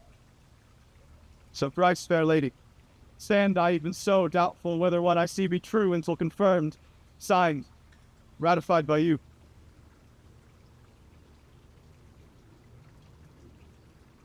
You see me, Lord Bassanio, where I stand, such as I am. Though for myself alone I would not be ambitious in my wish to wish myself much better, yet, for you, I would be treble 20 times myself, 1,000 times more fair, 10,000 times more rich, that only to stand high in your account I might, in virtues, beauty, living, friends, exceed account. But the full sum of me is sum of something, which determined growth is an unlessoned girl, unschooled, unpracticed. Happy in this, she is not yet so old, but she may learn. Happier than this, she is not bred so dull, but she can learn. Happiest of all is that her gentle spirit commits itself to yours to be directed as from her lord, her governor, her king. Myself, in what is mine, to you and yours, is now converted. But now, I was the lord of this fair mansion, master of my servants, queen over myself. And even now, but now, this house, these servants, and this same myself, are yours, my lord. I give them with this ring, which when you part from, lose, or give away, let it presage the ruin of your love, and be my vantage to exclaim upon you. Madam, you bereft me of all words. Only my blood speaks to you in my veins, and there is such confusion in my powers as, after some oration fairly spoke by a beloved prince, there doth appear among the buzzing, pleased multitude, where every something, being blent together, turns to a wild of nothing save of joy, expressed and not expressed. But when this ring parts from this finger, then parts life from hence, well then be bold to say Bassanio's dead. My lord and lady, it is now our time that has stood by and seen your wishes prosper, to cry out, the joy, my lord and lady. My lord Bassanio and my gentle lady, I wish you all the joy that you could wish, for I am sure that you could wish none from me. And when your honors me to solemnize the bargain of your bait, I do beseech you, even at that time, that I may be married too. With all my heart, so thou canst get a wife. I thank your lordship, for you have got me one. My eyes, my lord, can look as swift as yours. You saw the mistress, I beheld the maid. You loved, I love. For intermission no more pertains to me, my lord, than you. Your fortune stood upon the casket there, and so did mine too, as the matter falls. From wooing here until I sweat again, and swearing until my very roof was dry, with oaths of love at last, if promise lacks, I got a promise of this fair one here to have her love. Provided your fortune achieved her mistress. Is this true, Nerissa? It is, madam, so you stand pleased withal. And do you, Graciano, mean good faith? Yes, faith, my lord. Our feast shall be much honored in your marriage. We'll play with them the first boy for 1,000 ducats. What, and stake down? Oh, we should know when that's sport and stake down. But who comes here? Lorenzo and his infidel. What? And my old Venetian friend, Celerio.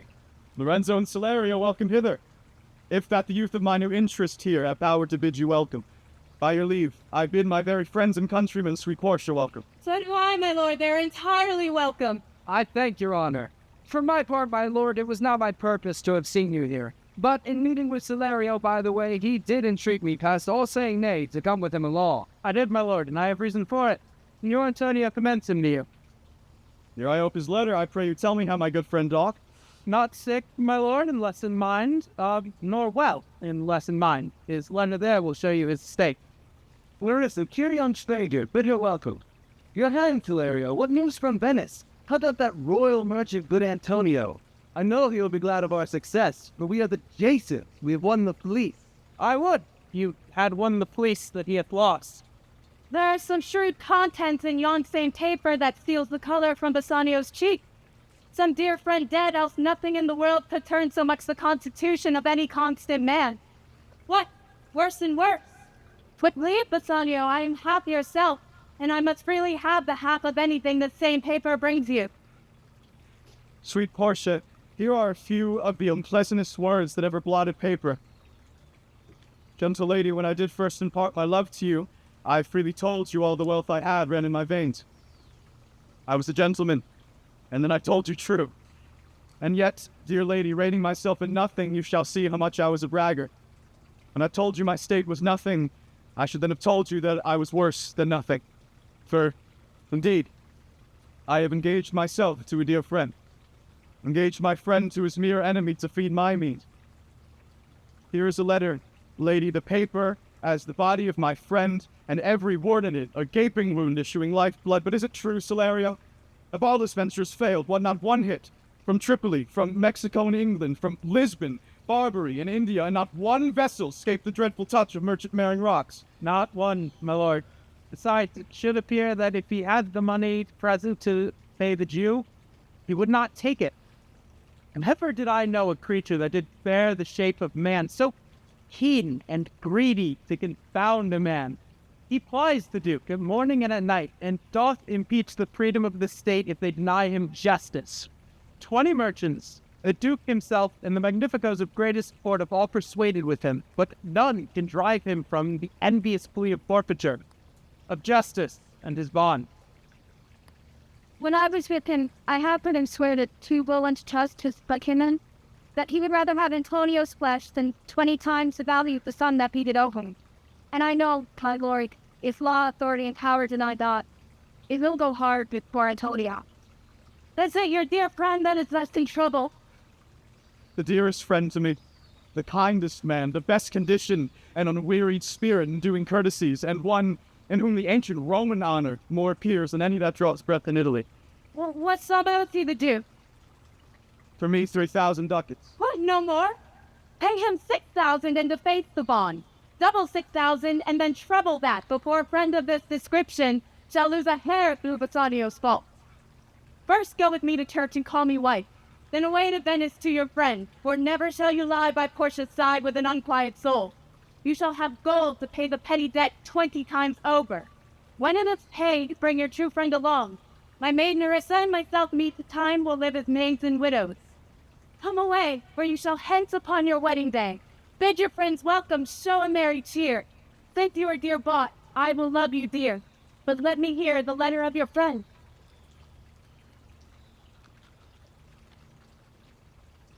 Sweet Bassanio, my ships have all miscarried. My creditors grow cruel. My estate is very low.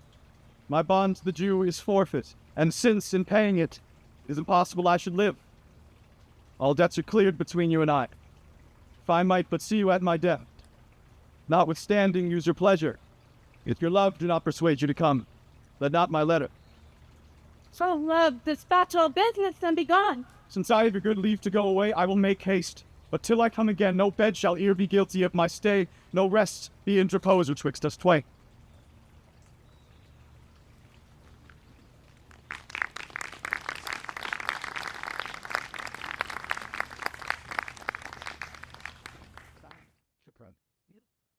Jailer, look to him. Tell not me of mercy. This is the fool that lent out money gratis. Jailer, look to him. Hear me yet, Kushala. I will have my bond. Speak not against my bond. I've sworn an oath that I will have my bond. Thou calledst me dog before thou hadst the cause, but since I am a dog, beware my fangs. The Duke shall grant me justice. I do wonder, though naughty jailer, that thou art so fond to come abroad with him at his request. I pray you, hear me speak. I'll have my bond.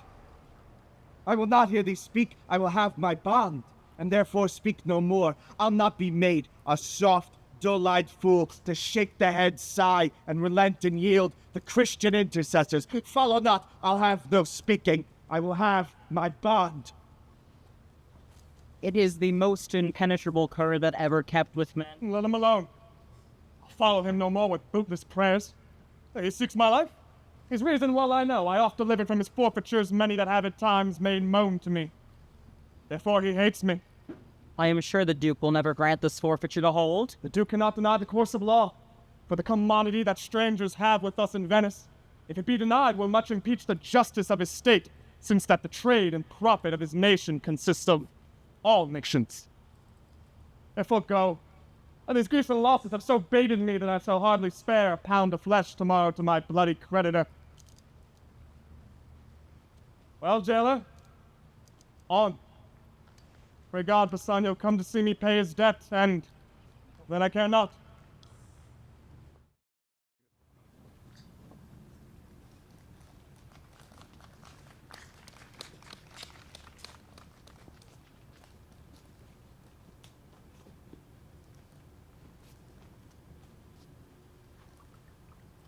Madam, although I speak it in your presence, you have a noble and a true conceit of godlike amity, which appears most strongly in bearing thus the absence of your lord. If you knew to whom you show this honor, how true a gentleman you send relief, how dear a lover of my lord, your husband, I know you would be prouder of the work than customary bounty could afford you. I never did repent for doing good, nor shall not now. For in companions that do converse and waste the time together, whose souls do bear an equal yoke of love, there must be needs a like proportion of lineaments, of manners, and of spirits. Which makes me think that this Antonio, being the bosom lover of my lord, must needs be like my lord's. If it be so, how little is the cost I have bestowed in purchasing the semblance of my soul from out of the state of hellish cruelty. This comes too near the praising of myself. Therefore, no more of it. Here are other things. Lorenzo, I commit into your hands the husbandry and manage of my house until my lord's return. For mine own part, I have toward heaven breathed a secret vow to live in prayer and contemplation, only attended by Nerissa here, until her husband and my lord's return. There is a monastery 2 miles off, and there will we abide. I do desire you not to deny this imposition, the which my love and some necessity now lay upon you. Madam, with all my heart I shall obey you in all fair commands. My people do already know my mind, and will acknowledge you and Jessica in place of Lord Bassanio and myself. So fare you well, till we shall meet again. Fair thoughts and happy hours attend on you. I wish your ladyship all heart's content. I thank you for your wish, and am well pleased to wish it back on you. Fare you well, Jessica. Now, Balthazar, as I have ever found thee honest true, so let me find thee still. Take this same letter, and use thou all the endeavor of a man, and speed to Mantua. See thou render that letter into my cousin's hand, Dr. Bellario, and look what notes and garments he doth give thee. Bring them, I pray thee, with imagined speed unto the traject, to the common ferry which trades to Venice.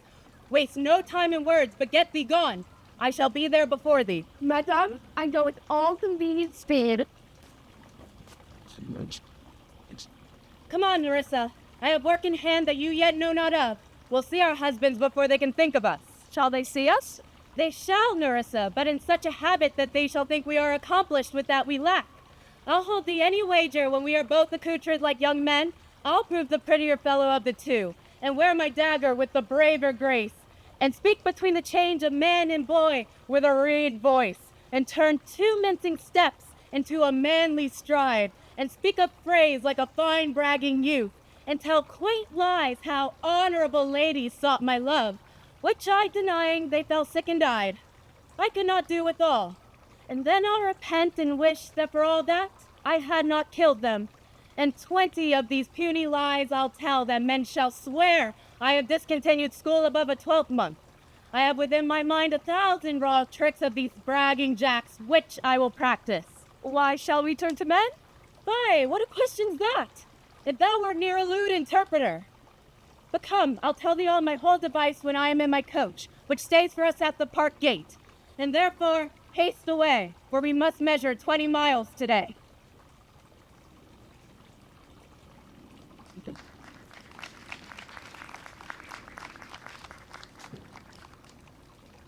Yes, truly. For, look, the sins of the father are to be laid on the children. Therefore, I promise you, I spare you. I was always playing with you, and so now I speak by agitation of the matter. Therefore, be of good cheer, for truly, I think you are damned. There is but one hope in it that can do you any good, and that is but a kind of bastard hope neither. And what hope is that, I pray thee? Mary, you may partly hope that your father got you not, that you are not the Jew's daughter. Well, that were a kind of bastard hope indeed. So the sins of my mother should be visited upon me?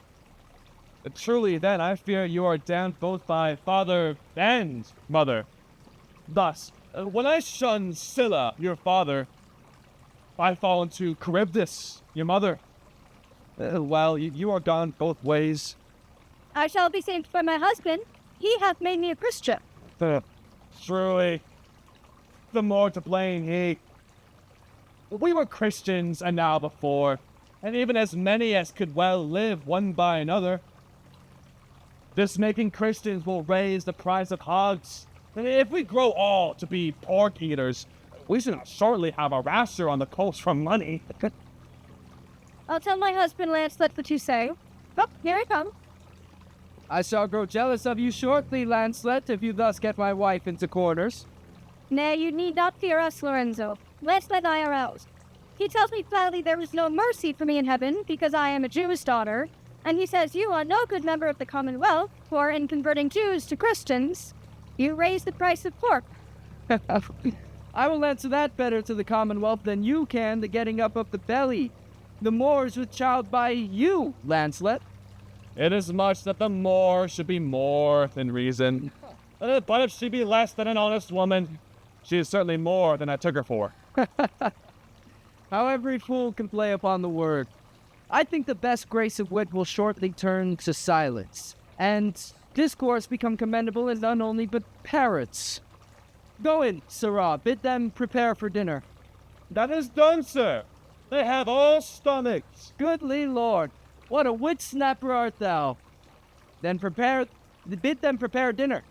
That is done too, sir. Only cover is the word. Will you cover, then, sir? Not so, sir. Neither. I know my duty. Yet more quarreling with the occasion. Wilt thou show the whole wealth of thy wit in an instant? I pray thee, understand a plain man in his plain meaning. Go to thy fellows, bid them cover the table, serve in the meat, and we will come into dinner. For the table, sir, it shall be served in. For the meat, sir, it shall be covered. For your coming in to dinner, sir, why, let it be as humors and conceit shall govern. Oh, dear discretion, how his words are suited.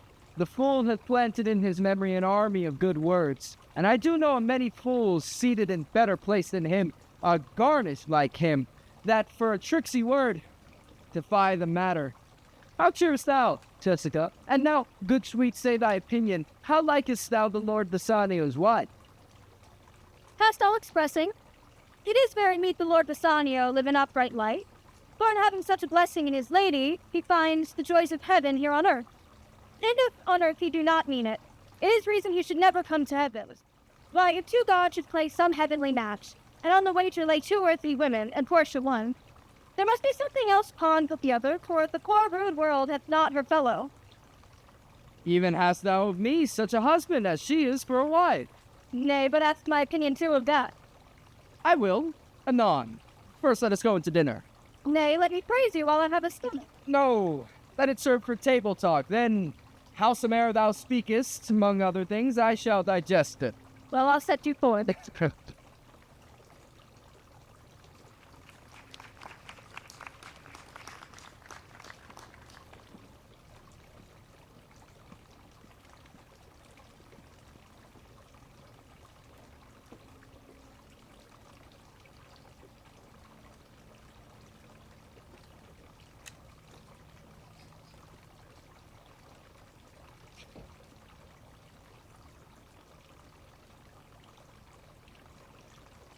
What?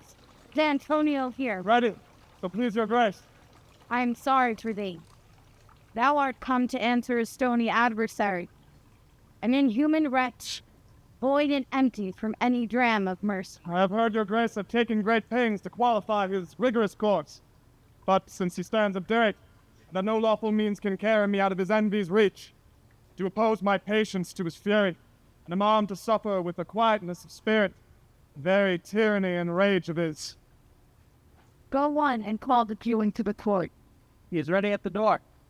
He comes, my lord. Make room, and let him stand before our face. Shylock, the world thinks, and I think so too, that thou but leadest the fashion of thy malice to the last hour of act. And then 'tis thought thou'lt show thy mercy and remorse more strange than in thy strange apparent fool. And where thou now exacts the penalty which is a pound of this poor merchant's blood, thou wilt not only lose the fortitude, but touched with human gentleness and love, forgive a moiety of the principal. Glancing an eye of pity at his losses, that have of late so huddled on his back, enough to press the royal merchant down and pluck commiseration of his state from brassy bosoms and rough hearts of flint, from stubborn Turks and Tartars, never trained to offices of tender courtesy. We all expect a gentle answer to you.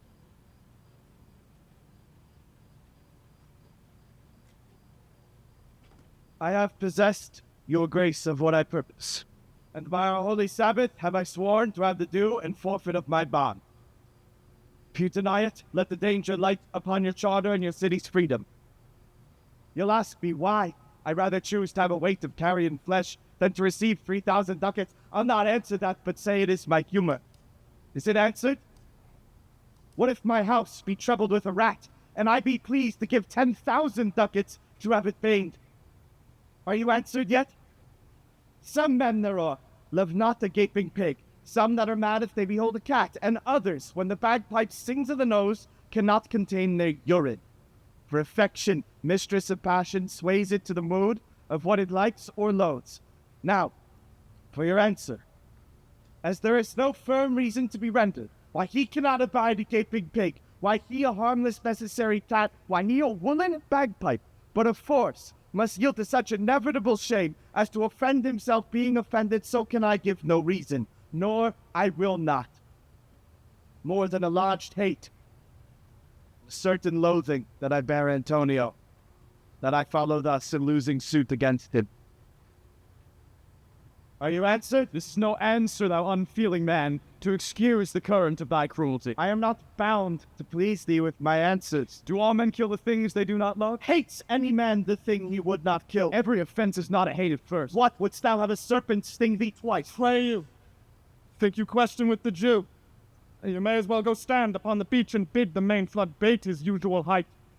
You may as well use question with the wolf why he hath made the ewe bleat for the lamb. You may as well forbid the mountain pines to wag their high tops and to make no noise when they are fretting with the gust of heaven. You may as well do anything most hard as seek to soften that, than which what's harder is Jewish heart. Therefore I do beseech you, make no more offers, use no further means, but with all brief and plain conveniency. Let me have judgment, and the Jew is will. For thy 3,000 ducats here is 6. If every ducat 6,000 ducats were in 6 parts, and every part a ducat, I would not draw them. I would have my bond. How shalt thou hope for mercy, rendering none? What judgment shall I dread, doing no wrong? You have many among you a purchased slave, which like your asses and your dogs and your mules you use in abject and in slavish parts, because you bought them. Shall I say to you, let them be free? Marry them to your heirs. Why sweat they under burdens? Let their beds be made as soft as yours. Let their palates be seasoned with such viands. You will answer, the slaves are ours. So do I answer you. The pound of flesh, which I demand of him, is dearly bought. 'Tis mine, and I will have it. If you deny me, fie upon your law. There is no force in the decrees of Venice. I stand here for judgment. Answer, shall I have it? Upon my power, I may dismiss this court, unless Bellario, a learned doctor whom I have sent for to determine this, come here today. My lord, here stays without a messenger with letters from the doctor. They have come from Padua. Bring us the letter. Call the messenger. Good cheer, Antonio. What, man, courage yet. The Jew shall have my flesh, blood, bones, and all, ere thou shalt lose for me one drop of blood. I am a tainted wether of the flock. Meat is for death. The weakest kind of fruit drops earliest to the ground. And so let me. You cannot better be employed, Bassanio, than to live still and write mine epitaph.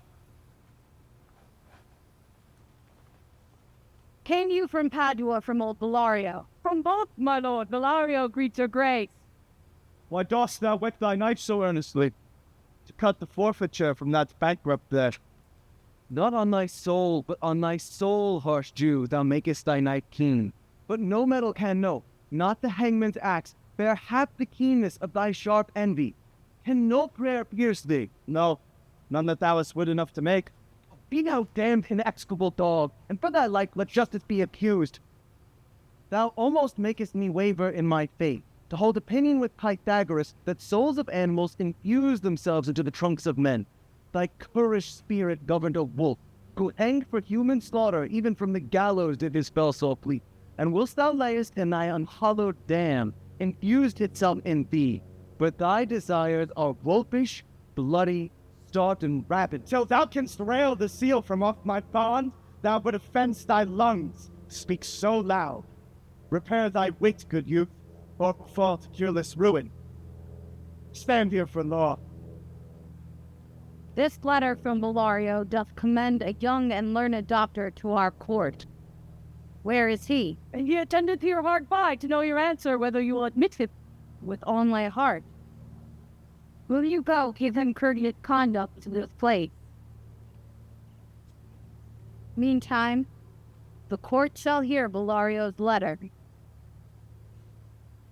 Your grace shall understand that at the receipt of your letter I am very sick. But in the instant your messenger came, in loving visitation was with me a young doctor of Rome. His name is Balthazar. I acquainted him with the cause and controversy between the Jew and Antonio the merchant. We turned over many books together. He is furnished with my opinion, which bettered with his own learning, the greatness whereof I cannot enough commend. Comes with him at my importunity to fill up your grace's request in my stead. I beseech you let his lack of years be no impediment to lack him a reverend estimation. For I never knew so young a body with so old a head. I leave him to your grace's acceptance, whose trial shall better publish his commendation. You hear the learned Bellario what he writes. And here I take it is the doctor come. Give me your hand. Come you from old Bellario. I did, my lord. You are welcome. Take your place.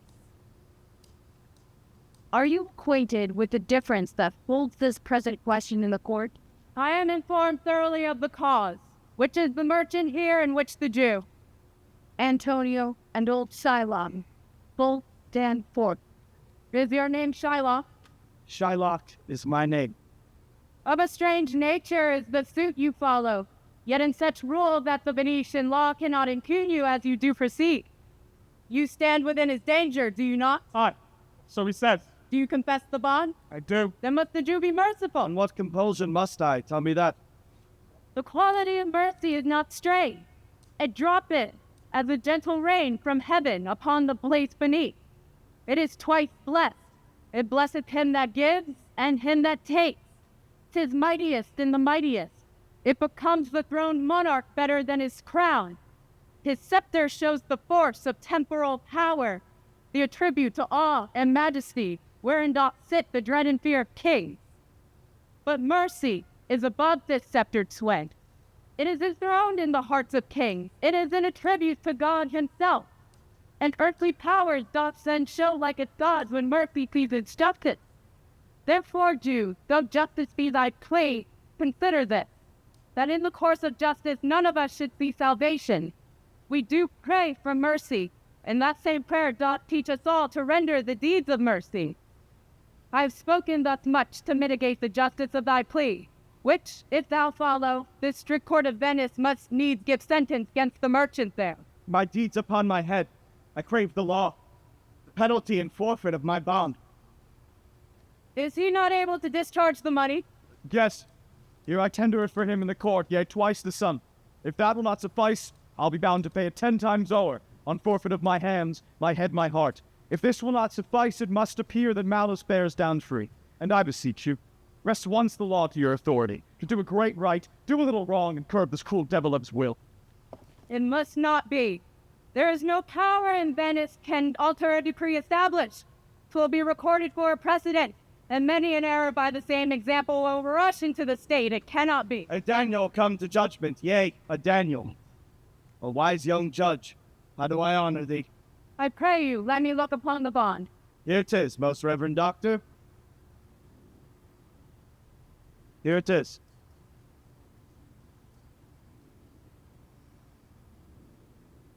Shylock, there is thrice thy money offered thee. An oath. I have an oath in heaven. Shall I lay perjury upon my soul? No, not preventeth. Why, this bond is forfeit. Then lawfully by this the Jew may claim a pound of flesh to be by him cut off nearest the merchant's heart. Be merciful. Take thrice thy money. Bid me tear the bond. When it is paid, according to the tenor. It doth appear you are a worthy judge. You know the law. Your exposition hath been most sound. I charge you by the law whereof you are a well-deserving pillar. Receive the judgment. By my soul, I swear there is no power in the tongue of man to alter me. I stay here on my bond. Most hardly I do beseech the court to give the judgment. Why then, thus it is. You must prepare your bosom for his knife. O noble judge, O excellent young man, For the intent and purpose of the law hath full relation to the penalty which here appeareth due upon the bond. 'tis very true. O wise and upright judge, how much more elder art thou than thy looks? Therefore lay bare your bosom. Aye, his breast. So says the bond, doth it not, noble judge? Nearest his heart? Thus the very words. It is so. Are there balance here to weigh the flesh? I have them read. Have by some surgeon, Shylock, on your charge, to stop his wounds, lest he do bleed to death. Is it so nominated in the bond? That is not so expressed. But what of that? 'Twere good you do so much for charity.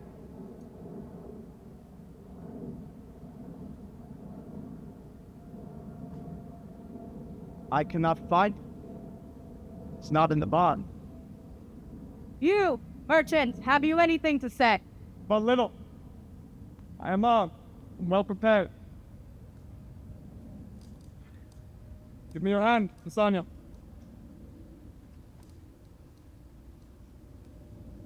Pay you well. Grieve not that I am fallen to this for you. For herein fortune shows herself more kind than is her custom. It is still her use to let the wretched man outlive his wealth, to view with hollowed eye and wrinkled brow an age of poverty, from which lingering penance of such misery doth she cut me off. Commend me to your honorable wife. Tell her the process of Antonio's end. Say how I loved you. Speak me fair in death, and when the tale is told, bid her be judge whether Bassanio had not once a love. Repent but you that you shall lose your friend, and he repents not that he pays your debt. For if the Jew do cut but deep enough, I'll pay it presently with all my heart. Antonio, I am married to a wife which is as dear to me as life itself, but life itself, my wife, and all the world are not with me esteemed above thy life. I would lose all. I'd sacrifice them all due to this devil to deliver you. Your wife would give you little thanks for that if she were by to hear you make the offer. I have a wife who I protest I love.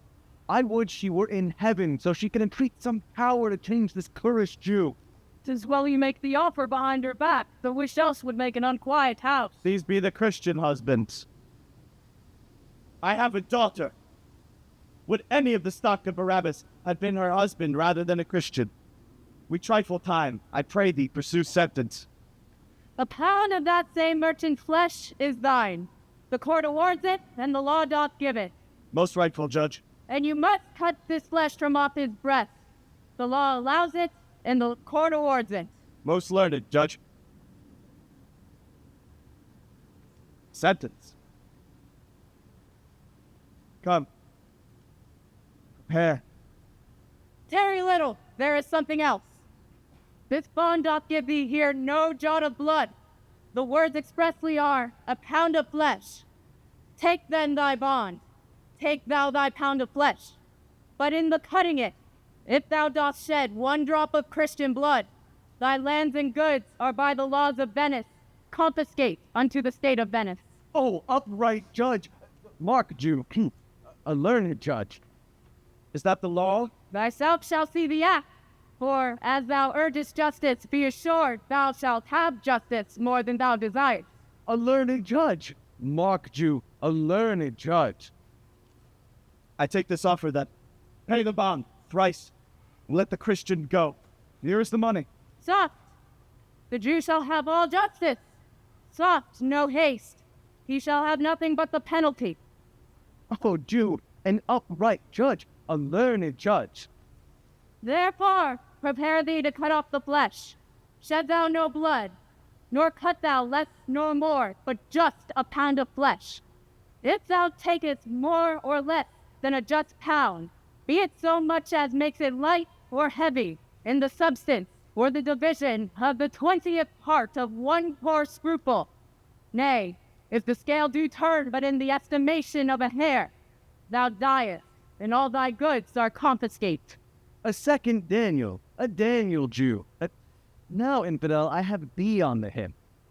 Why doth the Jew pause? Take thy forfeiture. Give me my principal, and let me go. I have it ready for thee. Here it is. He hath refused it in the open court. He shall have merely justice and his bond. A Daniel still say I. A second Daniel. I thank thee, Jew, for teaching me that word. Shall I not have barely my principal? Thou shalt have nothing but the forfeiture, to be so taken at thy peril, Jew. Why the devil give him good of it. I'll stay no longer questioned. Tarry, Jew, the law hath yet another hold on you. It is enacted in the laws of Venice, if it be proved against an alien that by direct or indirect attempts he seek the life of any citizen, the part against the which he doth contrive shall seize one half his goods. The other half comes to the privy coffer of the state, and the offender's life lies in the mercy of the dukes only, against all other voice. In which predicament I say thou stand, for it appears by manifest proceeding that indirectly and directly too, thou hast contrived against the very life of the defendant, and thou hast incurred the danger by me formally rehearsed. Down therefore and beg mercy of the Duke. Beg that thou mayst have leave to hang thyself. And yet, thy wealth being forfeit to the state, thou hast not the value of a corse. Therefore thou must be hanged at the state's charge. That thou shalt know the difference of our spirit, I pardon thee thy life before thou ask him. For half thy wealth it is Antonio's. The other half comes to the general state, which humbleness may drive on to a fine. Aye, for the state, not for Antonio. Nay, take my life and all. Pardon not that. You take my house when you do take the prop that doth sustain my house. You take my life when you take the means whereby I live. What mercy can you render him, Antonio? A halter gratis, nothing else for God's sake. So, please my lord the Duke, and all the court, to quit the fine for one half of his goods, I am content. So he will let me have the other half in use, to render it upon the gentleman that lately stole his daughter. Two things provided more, that for this favor, he presently become a Christian. The other, that he do record a gift here in the court of all he dies possess unto his son, Lorenzo, and his daughter. He shall do this, or else I do recant the pardon that I late pronounced did. Art thou contented, Jew? What dost thou say? I am content. Clerk, draw a deed of gift. I pray thee, give me leave to go from hence. I am not well. Send the deed after me, and I will sign it. Get thee gone, but do it. In christening shalt thou have 2 godfathers. Had I been judge, thou shouldst have had 10 more to bring thee to the gallows, not the font. Sir, I do entreat you to commit to dinner. I humbly do desire your grace of pardon. I must away this night court Padua, and it is meet I casually set forth. I'm sorry that your leisure serves you not. Antonio, gratify this gentleman, for in my mind you are much bound to death. Most worthy gentlemen, I, my friend, by your wisdom, in this day acquitted of grievous penalties, in lieu whereof 3,000 ducats due unto the Jew, we freely court your courteous pangs withal, And stand indebted, over and above in love and service to you evermore. He is well paid that is well satisfied, and I, delivering you, am satisfied, and therein do account myself well paid. My mind was never yet more mercenary. I pray you, know me when we meet again. I wish you well, and so I take my leave. Dear sir, of course, I must attempt to further take some remembrance of us as a tribute, not as a fee. Grant me two things, I pray you, not to deny me and to pardon me. You pass me far, and therefore I will yield. Give me your gloves, I'll wear them for your sake. And for your love, I'll take this ring from you. Do not draw back your hand. I'll take no more, and you, in love, shall not deny me this. This ring, good sir. Alas, it is a trifle. I will not shame myself to give you this. I will have nothing else but only this, and now methinks I have a mind to it. There's more depends on this than on the value. The dearest ring in Venice will I give you, and find it out by proclamation. Only for this, I pray you pardon me. I see, sir, you are liberal in offers. You taught me first to beg, and now methinks you teach me how a beggar should be answered. Good sir, this ring were given me by my wife, and when she put it on, she made me vow that I should neither sell nor give nor lose. That excuse serves many men to save their gifts. And if your wife be not a mad woman, and know how well I have deserved the ring, she would not hold out enemy forever for giving it to me. Well, peace be with you. My lord Bassanio, let him have the ring. Let his deservings and my love withal be valued against your wife's commandment. Go, Graciano, run and overtake him. Give him the ring, and bring him if thou canst unto Antonio's house. Away make haste. Come. You and I will thither presently, and in the morning early will we both fly toward Belmont. Come, Antonio.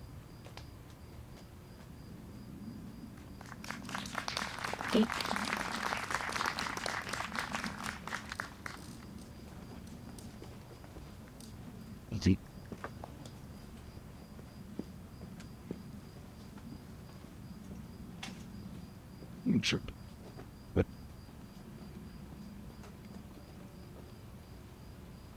Inquire the Jew's house out.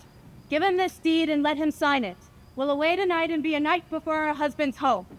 This deed will be well welcome to Lorenzo. Fair sir, you are well overtaken. My lord Bassanio, upon further advice, hath sent you here this ring, and doth entreat your company at dinner. That cannot be. His ring I do accept most thankfully, and so I pray you tell him. Furthermore, I pray you show my youth old Shylock's house. That will I do. Sir, I would speak with you. I'll see if I can get my husband's ring, which I did make him swear to keep forever. Thou mayest, I warrant. We shall have old swearings that they did give the rings away to men, but we'll outface them and outswear them too. Away, make haste. Thou knowest where I will tarry. Come, good sir, will you show me to this house?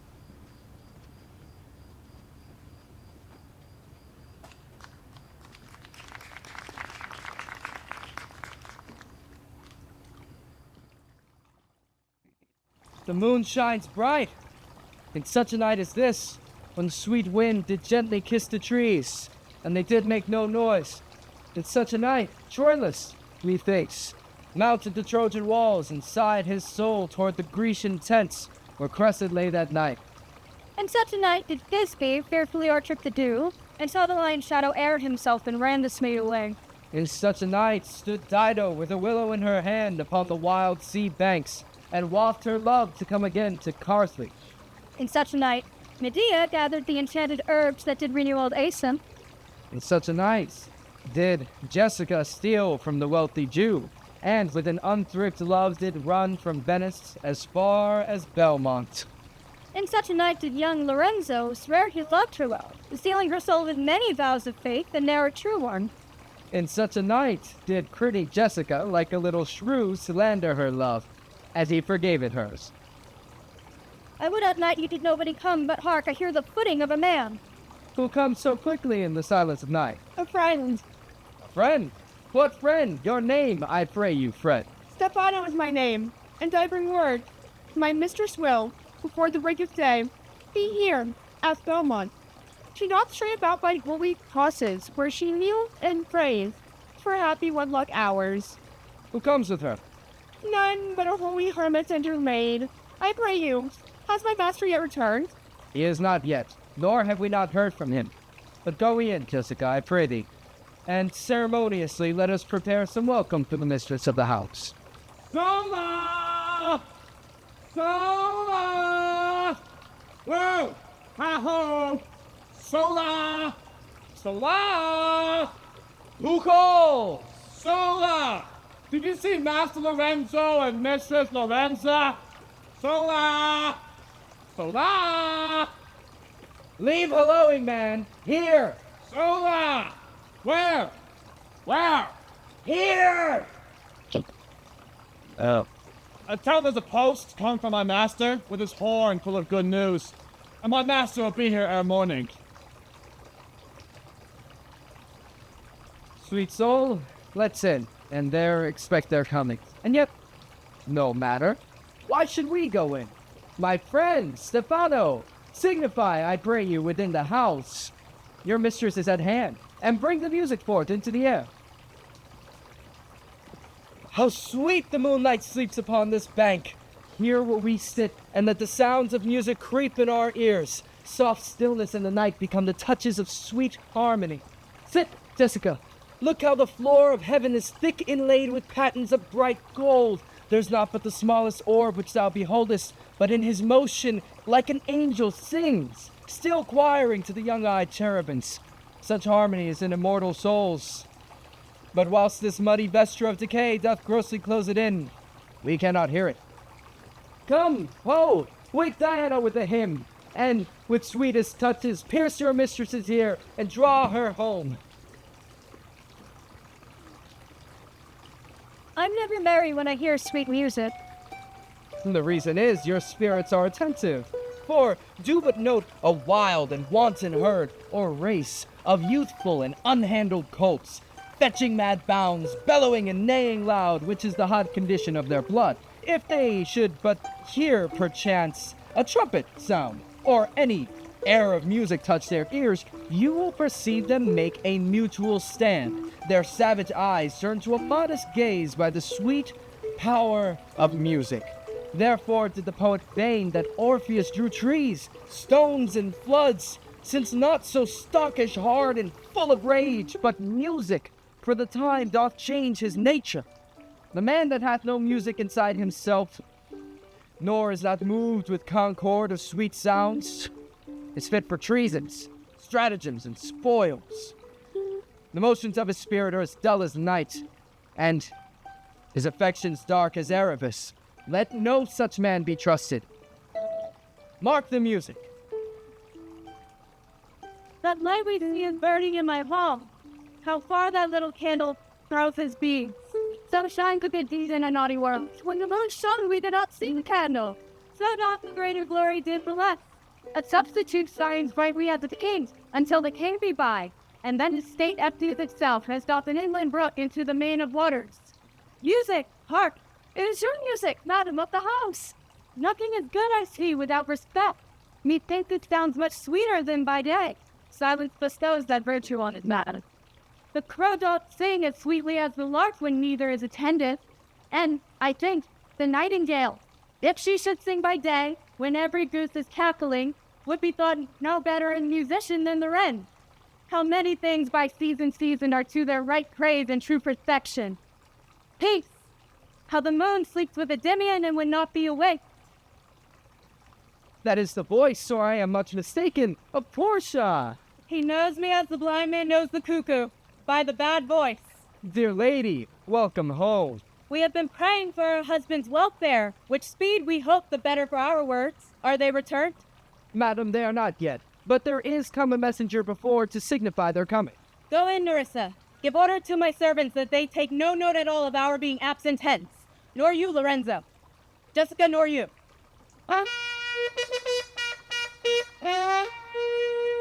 Your husband is at hand. I hear his trumpet.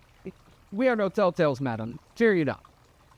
This night, methinks, is but the daylight sick. It looks a little paler. 'Tis a day such as the day is when the sun is hid. You should hold day with the Antipodes if you would walk in absence of the sun.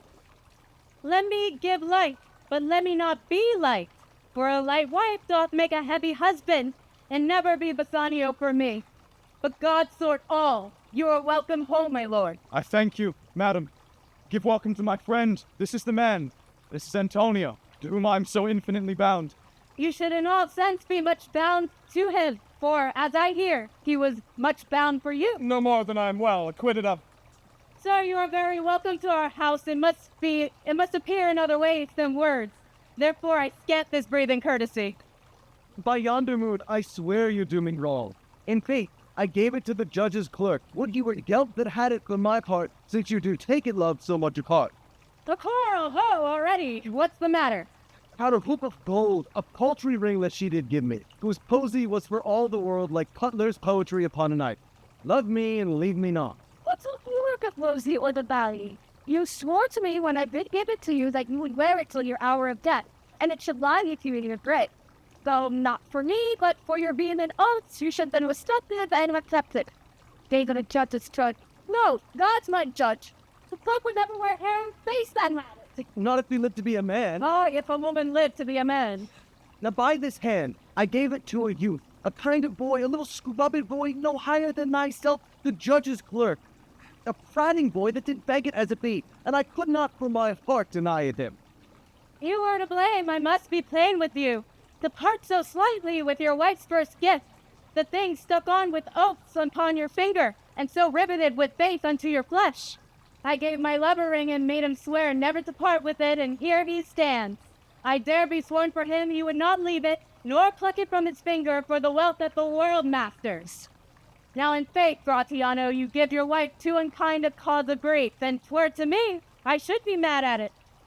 Why, I were best to cut my left hand off and swear I lost the ring defending it. My lord Bassanio gave his ring away unto the judge that begged it, and indeed deserved it too. And the boy, his clerk, that took some pains in writing, begged me mine. Neither man nor master would take aught but the two ring. The ring gave you, my lord. Not that I hope which you received of me. If I could add a lie unto a fault, I would deny it. But you see, my finger hath not the ring upon it. It is gone. Even so void is your false heart of truth.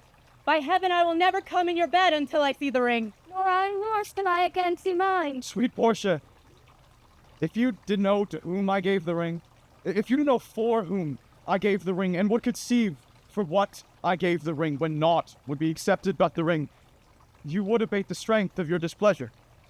If you had known the virtue of the ring, or half her worthiness that gave the ring, or your own honor to maintain the ring, you would not then have parted with the ring. What man is there so unreasonable? If you had pleased to have defended it with any term of zeal, what did the modesty of to urge the thing held as a ceremony? Nerissa teaches me what to believe. I'll die for it, but some woman had the ring. No, by my honor, madam, by my soul, no woman had it, but a civil doctor, which did refuse 3,000 ducats of me and begged the ring, the which I did deny him, and suffered him to go displeased away, even he that did uphold the very life of my dear friend. What should I say, sweet lady? I was enforced to send it after him. I was beset with shame and courtesy. My honor would not let ingratitude so much besmear it. Pardon me, good lady, but by these blessed candles of the night, had you been there, I think you would have begged the ring of me to give the worthy doctor. Let not that doctor ever come near my house. Since he hath got the jewel that I loved, and that which you did swear to keep for me, I will become as liberal as you. I'll not deny him anything I have. No, not my body, nor my husband's bed. Know him I shall, I am well sure of it. Lie not a night away from home. Watch me like Argus. If you do not, if I be left alone, now by mine honor, which is yet mine own, I'll have that doctor for my bedfellow. And I was clerk. Therefore be well advised by you do lead you to mine own protection. Well, do you so? Let me not take him then, for if I do, I'll mar the young clerk. I am the unhappy subject of these quarrels. Sir, grieve you not, you are welcome notwithstanding. Portia, forgive me this enforced wrong, and in the hearing of these many friends I swear to thee, even by thine own fair eyes wherein I see myself. Mark you but that. In both my eyes he doubly sees himself, in each eye one. Swear by your double self, and there's an oath of credit. Nay, but hear me. Pardon this fault, and by my soul I swear I never more will break an oath with thee. I once did lend my body for his wealth, which, but for him that had your husband's ring, was quite miscarried. I dare be bound again, my soul upon the forfeit that your lord will never more break faith advisedly. Then you shall be his surety. Give him this, and bid him keep it better than the other. Here, Lord Bassanio, Swear to keep this ring. By heaven, it is the same I gave the doctor. I had it of him. Pardon me, Bassanio, for by that ring the doctor lay with me. And pardon me, my gentle Gratiano, for that city scrubbed boy, the doctor's clerk, and lieu of this, last night did lie with me. Why, this is like the mending of highways in summer when the ways are fair enough. What, are we cuckolds ere we have deserved it? Speak not so grossly. You are all amazed. Here is a letter. Read it at your leisure. It comes from Padua, from Bellario.